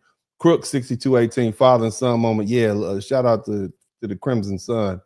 Let me see. Thank you so much again for the soup. Big J, let's see what he said. Let me know, D, most of these people that disrespects us are new people. They just got here in the last decade, but they don't understand our culture and our history in this country. We endured a lot and have blood on the soil. Yeah, man. I mean, just a little 3-hour conversation that we had. Tell the truth, even if you didn't contribute to anything. Did you learn something new about foundational Black American culture? I mean, most of you all don't understand, why do we celebrate somebody getting out of prison? You didn't put it together, did you? Why do we celebrate a prom? Why? I mean, you could understand why people would celebrate a quinceañera. That's what's important to their culture. And this is what's important now. But then when you start really understanding what culture is, it starts to make sense. Any of you all who really learned something today, like, damn, I didn't even know that. Even about the civil rights, what the real motive behind the civil rights. Don't that sound like our people? Either y'all gonna give us our money or we're gonna sit our black asses next to you white folks. And then why? You see that? That sounds like our people. That's what's oh, they don't like us? Oh, well, let's go sit over there next to them. I had an Uncle Slim, and my Uncle Slim, I always talk about Uncle Slim. Shout out to Uncle Slim. Somebody typed Mexican Mary in the chat room. I'm gonna go talk to him when I get out there. You guys saw the other night, Mexican Mary. And I got to talk. I got to get that out. I got to know.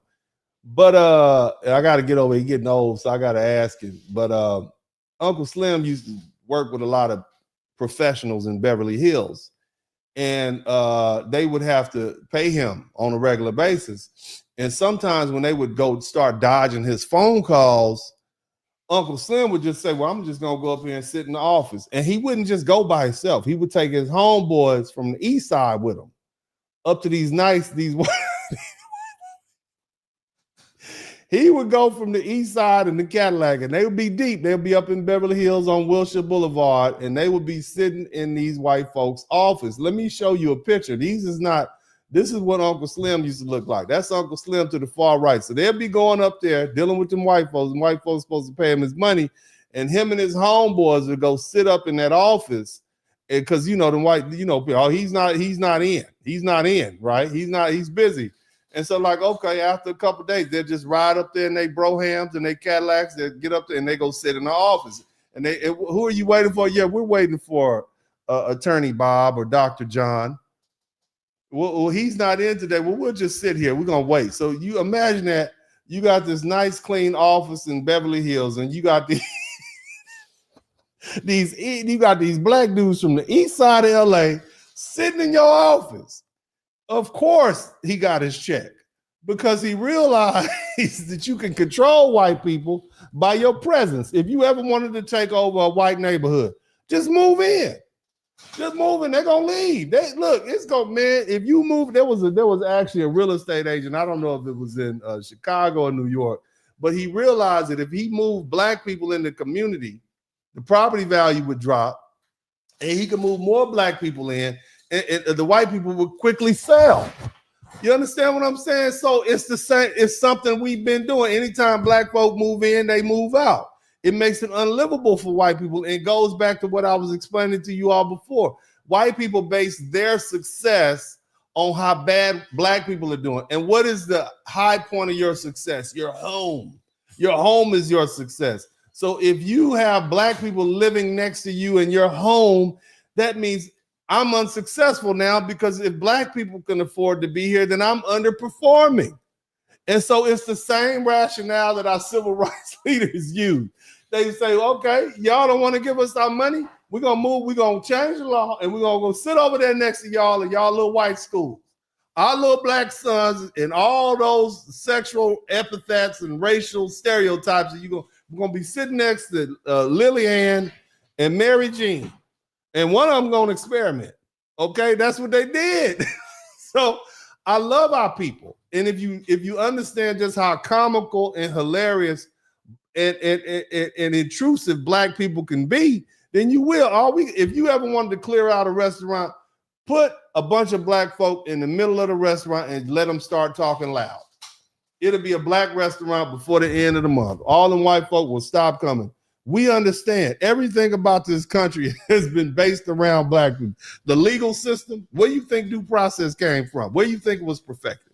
What white folks spend millions of dollars on real estate and apartments every year just so they don't have to live next to black people. They could drive up the price of a location if it doesn't have black people in it. You understand me? I mean, if look, man, you can get money, you can get funding for the judicial system, you can get funding for education.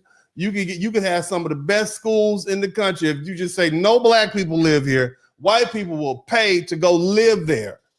You understand? And so that's the same thing, Uncle Slim. You're gonna have to pay me to leave or not show up. If you don't give me my money, I'm coming down to your office, Mr. White Man, on Wilshire Boulevard in Beverly Hills. And me and my homeboys from the east side gonna be sitting in your nice, clean, lily white office. And when them other white folk come into your office, they're gonna say, oh, hell, we can't come here anymore. And you're gonna lose business.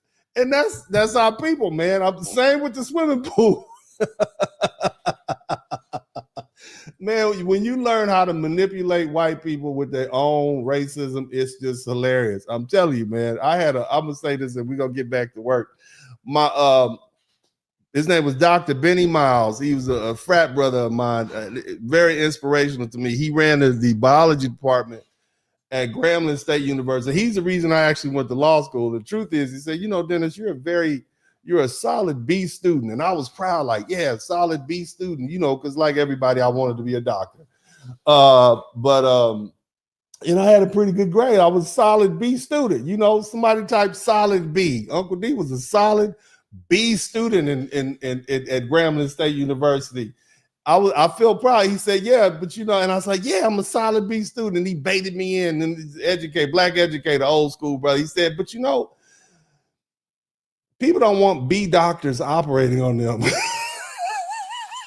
I was like, yeah. And then, he immediately said, but Southern University has a law school. Isn't your father a lawyer? I'm like, yeah. Okay. And at that moment, I think that was 1995. And I'm like, yeah, I guess I'll go to law school. So I applied to law school. Next thing, because he also pointed out, you do like to argue in class about, environmental science. I argue with black women all the day. Look, you can talk to all them black women at my Grambling State U. I ain't never be quiet. Nope, I'm gonna say what I want to say. And I had my big old self in the front of the class too, coming in there in the front of the class arguing. So, I wasn't trying to be, I was a little ornery back there. I mean, I was cute. The ladies would tell you I was handsome and everything. I just wasn't cooperating. I was just a bad little light-skinned red boy that didn't cooperate. You see what I'm saying? This is me in college. That's me in the middle in the back. You see Dr. Khalid Muhammad up there in the back. This is at Grambling State University. That's me way in the back. You can see. Can y'all see me? That's Dr. Khalid Muhammad right there to the right, the members of the Nation of Islam Student Association. I was a member of the Nation of Islam Student Association, still a Christian, but I always appreciate the brothers. And this is the United African American Men Organization. And there's a couple of brothers in there from Alpha Phi Alpha. They were real active. We were a little, we were on our ding back in the day. But yeah, that's Uncle D. See how tall I was? Can y'all see me? I was handsome, but I was just ornery. I just would not cooperate. Uncle D was just not.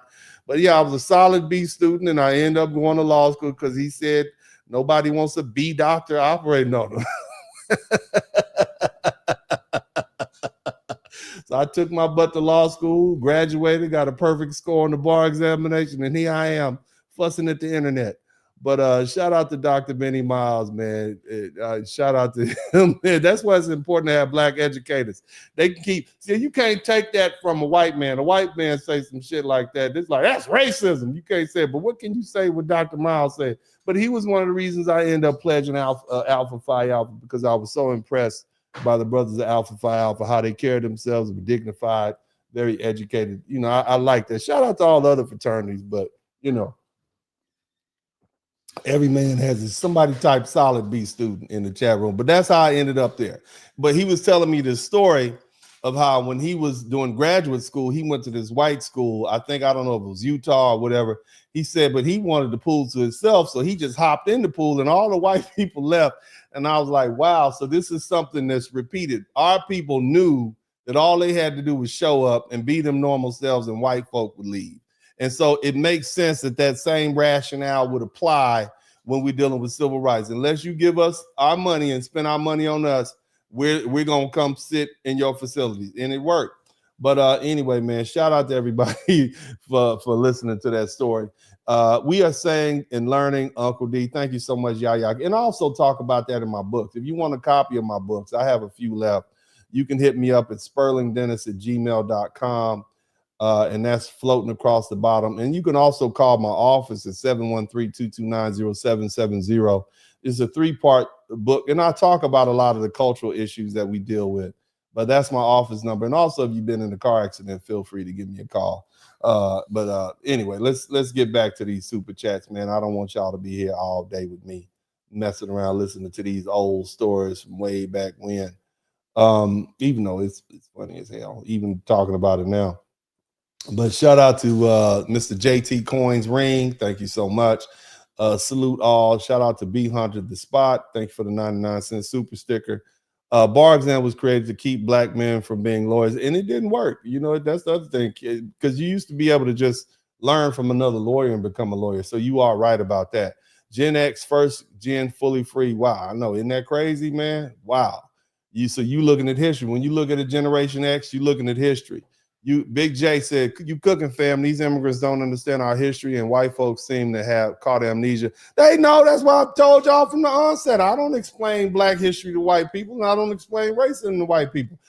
I really don't. I will give Latinos and Asians and Africans and all people of color the benefit of the doubt because they didn't invent the system. Okay, I will try to explain to them. I may be harsh, but largely my issues with immigrants, especially African and Caribbean immigrants, has a lot to do with the fact that I am disappointed in them. I'm very disappointed in black immigrants. Very, very, very disappointed in our brothers and sisters from the motherland and the Caribbean, especially black folk from the Caribbean. Y'all should know better. We have the very same transatlantic slave history. Y'all just got off the ship a couple of weeks before we did. And so you all should know better to come over here and be triple teaming and double teaming and teaming up with white folk against us, especially you Jamaicans, as horrible as you were treated in Jamaica. How dare you come up here and disrespect us and talk about we lazy? They say the same thing. The Chinese are saying the same thing about Jamaicans right now. Y'all tripping. But I'm going to keep giving y'all that work till y'all fall in line. But shout out to you, Big J. But white folk know what they doing. The Roger Report, free at last, free at last. It took until 1965, free at last. Good looking out, fam. Thank you so much, Roger Report. Always good to see you. Jimmy Trice, thank you for the $10. Also, Mama Made 2433. I learned something. I know you did. Thank you so much, baby. Also, Chak Joe C0. Thank you for the $19.99. Also, Sleepy J 2111, good looking out. White folk are all in the Kool-Aid and don't know the flavor. They really don't. But anyway, man, that concludes all the super chats. Let's go ahead. And get this thing wrapped up. I want you guys to did you learn something? Did you appreciate it? I got a little bit more, and then we're gonna ease up out of here. I hope y'all appreciate the ad libs and the stories. Shout out to Croy S. I can't say it. CRO C Royce 860. Thank you for the $20 super sticker too. Good looking out, family. I appreciate you. We got 29 super chats. We almost there. We get one more. That'd be great, but we'll see. You don't owe me anything. I want y'all to understand. Y'all don't owe me nothing. I appreciate what I'm doing. This is part of my legacy. It's bigger than me. You see what I'm saying? Because this information, you guys are gonna chop this up and spread it around. And you know, the fact that you learned today that black women are not the biggest progenitor of foundational black American women aren't the #1 baby mamas in America. White women are, but you never hear about that, right? Right? But anyway, family, let's go ahead and close with clarity. The reason this entire conversation started is because of this young lady right here, okay? the other. I started. What people fail to realize is hood prom and baby mama culture are like this. You can't have one without the other. You can't have hood prom or the baby shower stuff or the gender reveals or anything like that without baby mama culture.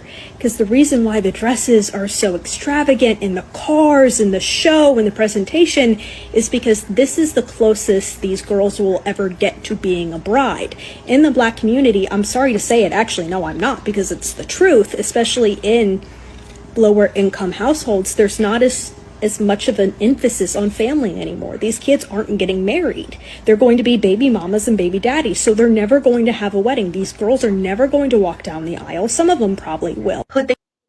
Now, I want you to notice something before I get it. You notice how when she kind of caught herself when she said lower income households? As an attorney, I can tell you the reason she caught herself like that is because she comes from a lower income household. You understand what I'm saying? That's where she's coming from. She comes from a lower income household. She can't afford to do the things she's complaining that Black people shouldn't do, and that's the problem. Psychology tells you a lot. Body movement tells you a lot of the way people's eyes move. That's where it comes from. But nevertheless, let's go ahead and close this with clarity. The reason this entire conversation started is because that little white lady decided to look at Black American culture, specifically foundational Black American culture, a specific celebration, and explain it to us like she was some kind of expert. She saw young Black people dressed beautifully, families showing up, communities gathering, cameras rolling, cars pulling up. Instead of seeing pride, effort, ceremony, and joy, she called it hood prom in a derogatory way. She tried to put a diagnosis as though it was dysfunction. And that's not the issue. Not prom, not dresses, not send-offs, not money. The issue is jealousy of outsiders who keep walking into Black American life, purposely misinterpreting what they're looking at, and then trying to teach us what our own culture means. She wasn't asking questions. She wasn't assigning motives, taking Black visibility and reframing it as if it was pathology. That's all she was doing. So let's explain what Black American culture actually is. Foundational Black American culture is not some accidental collection of slang, music, food, clothes, dances, and celebrations. It is a survival system. Culture, properly understood, is not just about aesthetics. It's accumulated intelligence of a whole group of people over time. It's how a group remembers. It's how you adapt. It's how you protect.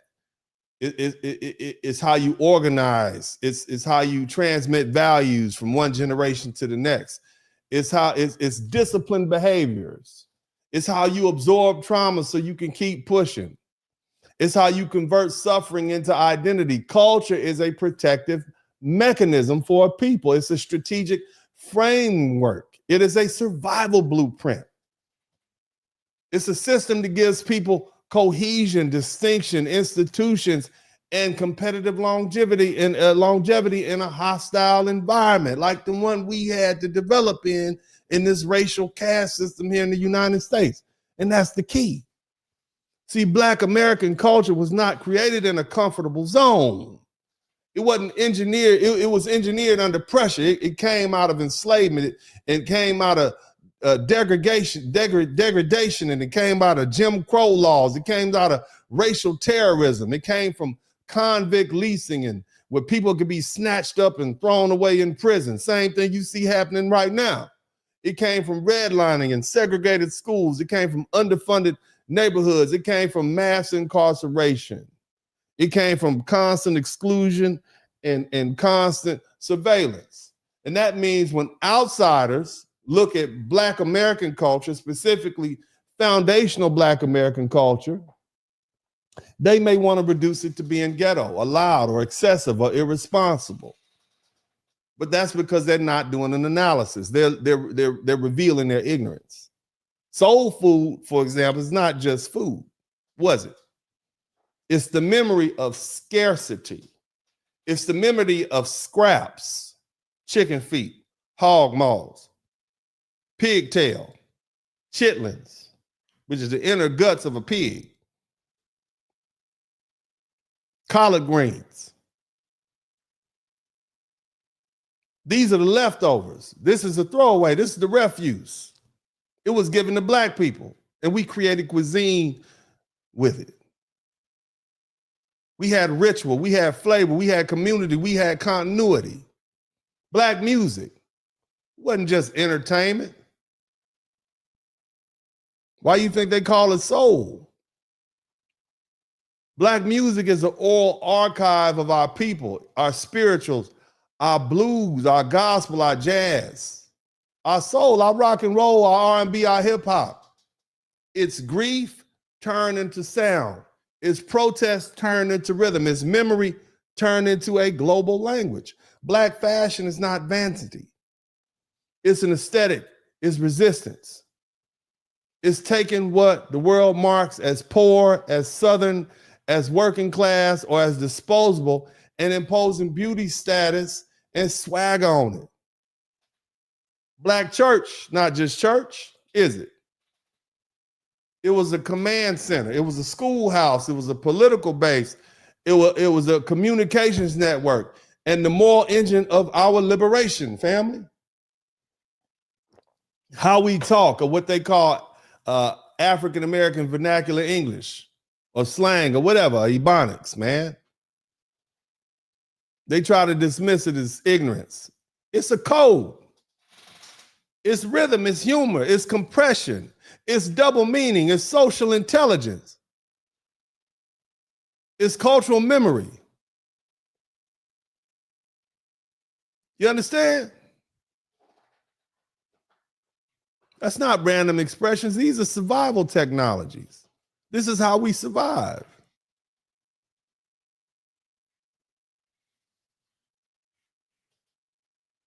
That's why hood prom matters. Prom in this context is not merely a dance. It's not merely an event sponsored by the school. It's public recognition of completion. It's a community saying, baby, you made it. And that matters because Black people were once legally denied literacy. We were denied equal schooling. We denied full access to public education. And then underfunded even when the schools existed. So when a black child reaches the end of that high school, that celebration, it carries historical weight. It's not just fabric and makeup or cars and photos and music. It's people celebrating access to education after generations of exclusion. Let me remind you that Generation X is the first fully free Black generation that this country has ever had. We are still fresh out of oppression. So you see a family celebrating survival through a system that was never designed to treat our children as precious. It's a public reward to inspire other Black children to want to prom for themselves, to inspire them to graduate from high school. So the outfits matter. The send-offs matter. The community shows up because the celebration is not just about looking good. It's about recognizing what's good for us as a people and what it took to get there. It inspires other parents to stick with it. Keep supporting your child. Keep waking them up at 6:30 in the morning. Keep making them do their homework. It's hard. You know that? All the parents out there waking the children up, getting them out to bed, making sure they have clothes and being here on time and being there and going to those functions and showing them support. That also inspires inspires parents because they get to say, well, one day my son or daughter is going to be at the prom and I can be the parent standing next to him. But see, here's the thing, that's what culture does. That's a culture that is functional and it has its priorities straight. We reward education. We reward freedom. And the same logic applies across Black American life. When Black families celebrate someone coming home from prison, Outsiders, you see that as prison. Like, that dude got an armed robbery charge. He's been locked down 15 years.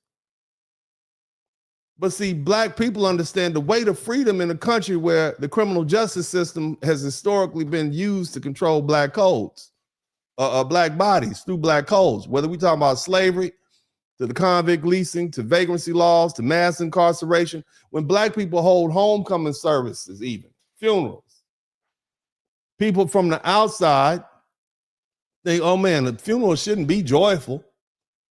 This is disrespectful to the dead.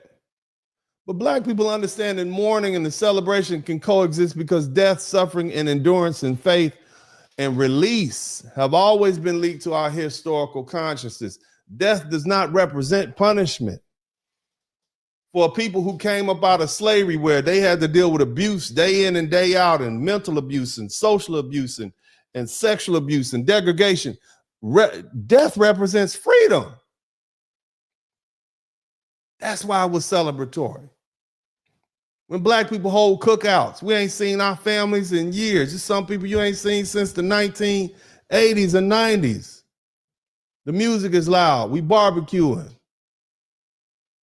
Our families were once sold apart, leased apart, had forced to migrate apart to escape the Jim Crow South, incarcerated apart, and still found ways to gather, remember, and reconnect and rebuild. These celebrations aren't evidence of a broken value system. They're evidence of a historically informed one. So when someone from the outside of the culture looks at all of that and says, well, why are they doing this? The answer is simple. Because it belongs to us.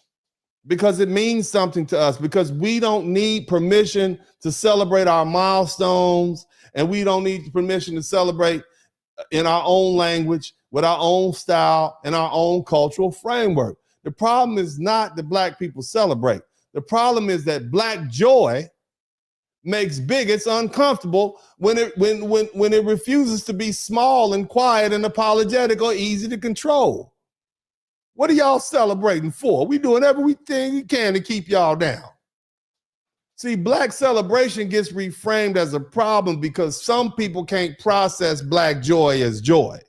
A prom becomes a hood prom, or a ghetto prom is really what they want to say. A graduation becomes wasted priorities. A homecoming becomes glorifying the wrong things. A funeral becomes too celebratory. A cookout becomes ghetto. And the event is not the issue. The interpretation is the issue.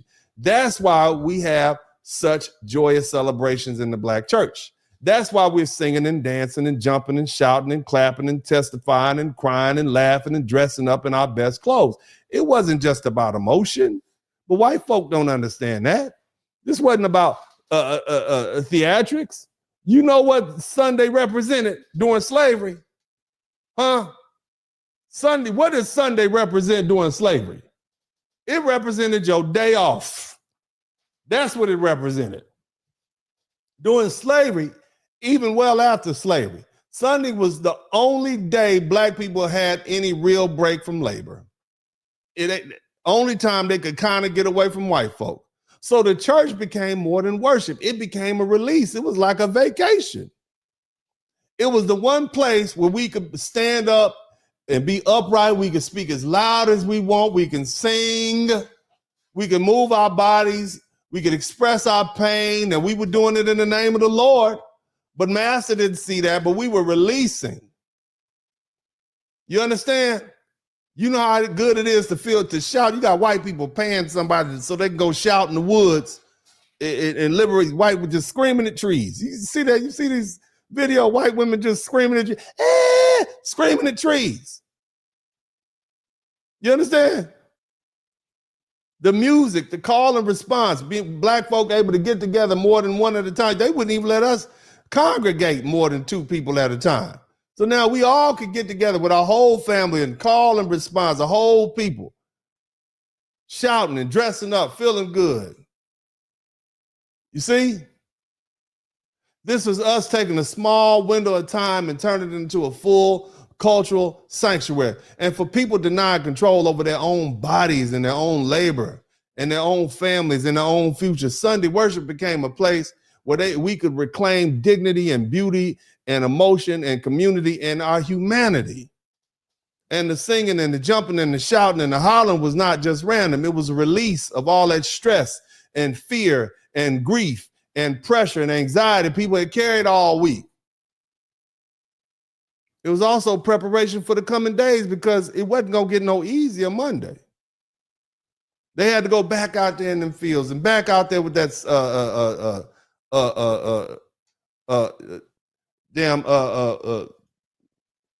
white man on the horse with the damn whip. Back out there. Pulling hundreds of pound labor. This is back out there. Church gave them strength. Church refilled them. Church reminded them that they were human beings and still loved and still connected and still alive. It wasn't just church. It was a freedom practice. And see, you can't understand Black culture by standing on the outside, because see, from the outside, somebody might see people dressing up for church. Why are they dressed like that? Why are they overjacked? Singing loud and shouting and crying and dancing and thinking, oh, that's just emotion or a performance. But from the inside of the culture, you understand the history behind it. The gathering itself was freedom, even if only for a few hours. And that's why outsiders misread things like hood prom, which they want to call ghetto prom, or Black funerals, or the cookouts, or the church services, or the homecomings from prison, or why we see they see expression. And I'm gonna let y'all go soon. I know I'm long with it, but this is important, okay? They see us and how we express ourselves, but they don't understand the history that created it. They can't feel the history. They don't have that soul. It's not written in their DNA like it is ours. And when you don't understand that history, you end up calling what you perceive to be a culture as dysfunctional. And then there's the deeper cultural question. Where did that Black American culture come from? And I've gone over this over and over again. Where did it come from? It came from a forced separation from Africa. Forced proximity to a racial caste system here in America, both in the North and the South, and the West, everywhere. Forced adaptation under anti-Black racism and a power structure that wanted to exploit and use us. See, foundation, I want to be clear with something. I want y'all to understand something. Foundational Black American culture is a distinct culture. It's a distinct people. We had our ethnogenesis here. We are an amalgamation of many different ethnicities or racial phenotypes. We can go from my color to pitch black and still have the same foundational Black American ethnicity or lineage. See, it's not this. What this is not. It's not simply African culture preserved intact. It's not a defective version of African culture either. Nor is it an offshoot of African culture. Nor is it an offshoot of white culture. It is a new world culture formed in America under American racial conditions, in an American environment, American cultural environment, because of a uniquely American struggle. Many behaviors associated with Black Americans were shaped not by biology, not by some pure African inheritance, but by environment, by class, region, Southern culture, and historical proximity to poor white people, even. The important point is this: culture is not race and behavior. It's not blood. Culture is learned. Culture evolves. Culture adapts. Black Americans were stripped of whatever tribe we were, language, homeland, kinship system, and we still created a culture powerful enough to shape the modern world. That's why the insult that we have no culture collapses under its own ignorance. FBA, foundational Black Americans don't lack culture. We created one of the most influential cultures on the earth that produced things like jazz and blues and gospel and rock and roll and R&B and hip hop and streetwear and sneaker culture and African African American vernacular speech. We create the whole civil rights movement, how to deal with oppression. We create a language. We came up with protest strategies that are copied. Black church politics, soul food, comedy, dance, athletic style, global cool, global swagger, global masculinity, global femininity. All of that has our thumbprint on it. It has our DNA print on it, our DNA embedded in it. People all across the world imitate the sound, the walk, the language, the rhythm, the clothes, the jokes, the confidence, the pain, the joy. They imitated in Tokyo, London, Lagos, Paris, Toronto, Seoul, Johannesburg, Sao Paulo, everywhere. But then they turn around and pretend not to know where it came from. And this is why we have to be careful with these outsiders who claim expertise over Black American life.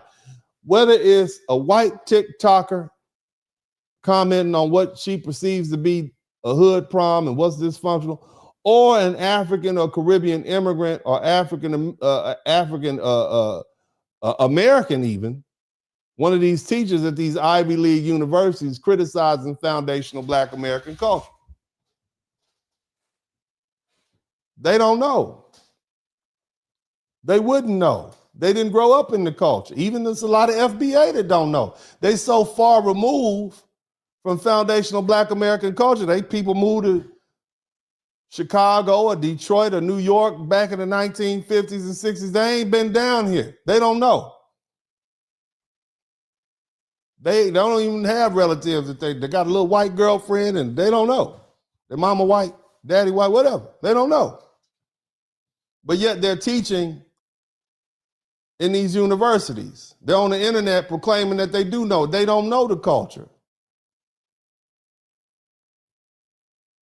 Because see, there's plenty of people who say we don't have a culture, along with these online critics and these so-called academics. They even talk about how dysfunctional it is. And the pattern is the same. They want access to the culture without accountability to the people who made it. They want the music, they want the history, they want the slang without the struggle, they want to dissect it, they want to write books about it, they want to make stories about it, movies about it. They want the style without the scars. They want the creativity without the context. They want to mock it while it's Black and then rename it when it becomes profitable. And then sell it back to the world as something they discovered. They mock it, they shame it, they rename it, they steal it, they profit from it. It's the same game repeated over and over again. Let me say this, man. Let me say this very clearly. Leave Black people alone.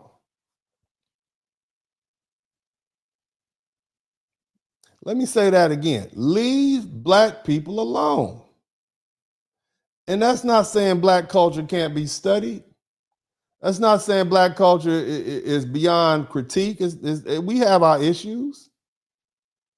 And I'm not saying that Black people are perfect, but because you need to leave us alone because you're not qualified to enter into a culture you don't understand while ignoring the conditions that produced it.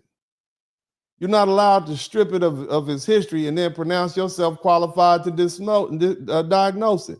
You're not qualified to look at our survival rituals and call them pathological. You're not qualified to look at joy and call it irresponsibility. You are not qualified to look at a community celebrating a child's milestone and pretend you're seeing cultural collapse. What you're seeing is people who were never supposed to make it, making it anyway. So foundational Black American culture is the culture of people who had to build family after family separation. We had faith after spiritual violence. We had music after forced silence, education after anti-literacy laws, beauty after dehumanization, humor after trauma, institutions after exclusion, and joy after centuries of being told joy was not ours to claim. That's not primitive. It's not random. And it damn sure ain't just hood. It is sophisticated because it had to be. It's expressive because silence was imposed on us. It is loud because erasure required that we speak up very loud and these people gonna get rid of us. It's stylish because dignity had to be asserted publicly. It is communal because isolation was used as a weapon against us. It's celebratory because survival itself became sacred. So the people who keep trying to explain back to us who we are to ourselves, stop. Study before you speak, or don't study at all. Listen before you judge, or just shut up. Learn the history before you diagnose the behavior. And if you can't do that, then simply leave Black people alone. Leave our children alone. Leave our celebrations alone. Leave our men alone. Leave our women alone. Leave our culture alone. Because what you call excess, we know as memory. What you call dysfunction, we know as adaptation. What you call a hood prom, we know as a young person standing at the edge of adulthood, surrounded by family covered in style, carrying the weight of ancestors who were denied their very education. That child is now completing. And that's not a problem. That's Black culture doing exactly what it was built to do. Survive, affirm, protect, remember, adapt, and win. This is Uncle D, and as I always said this time, I'm out.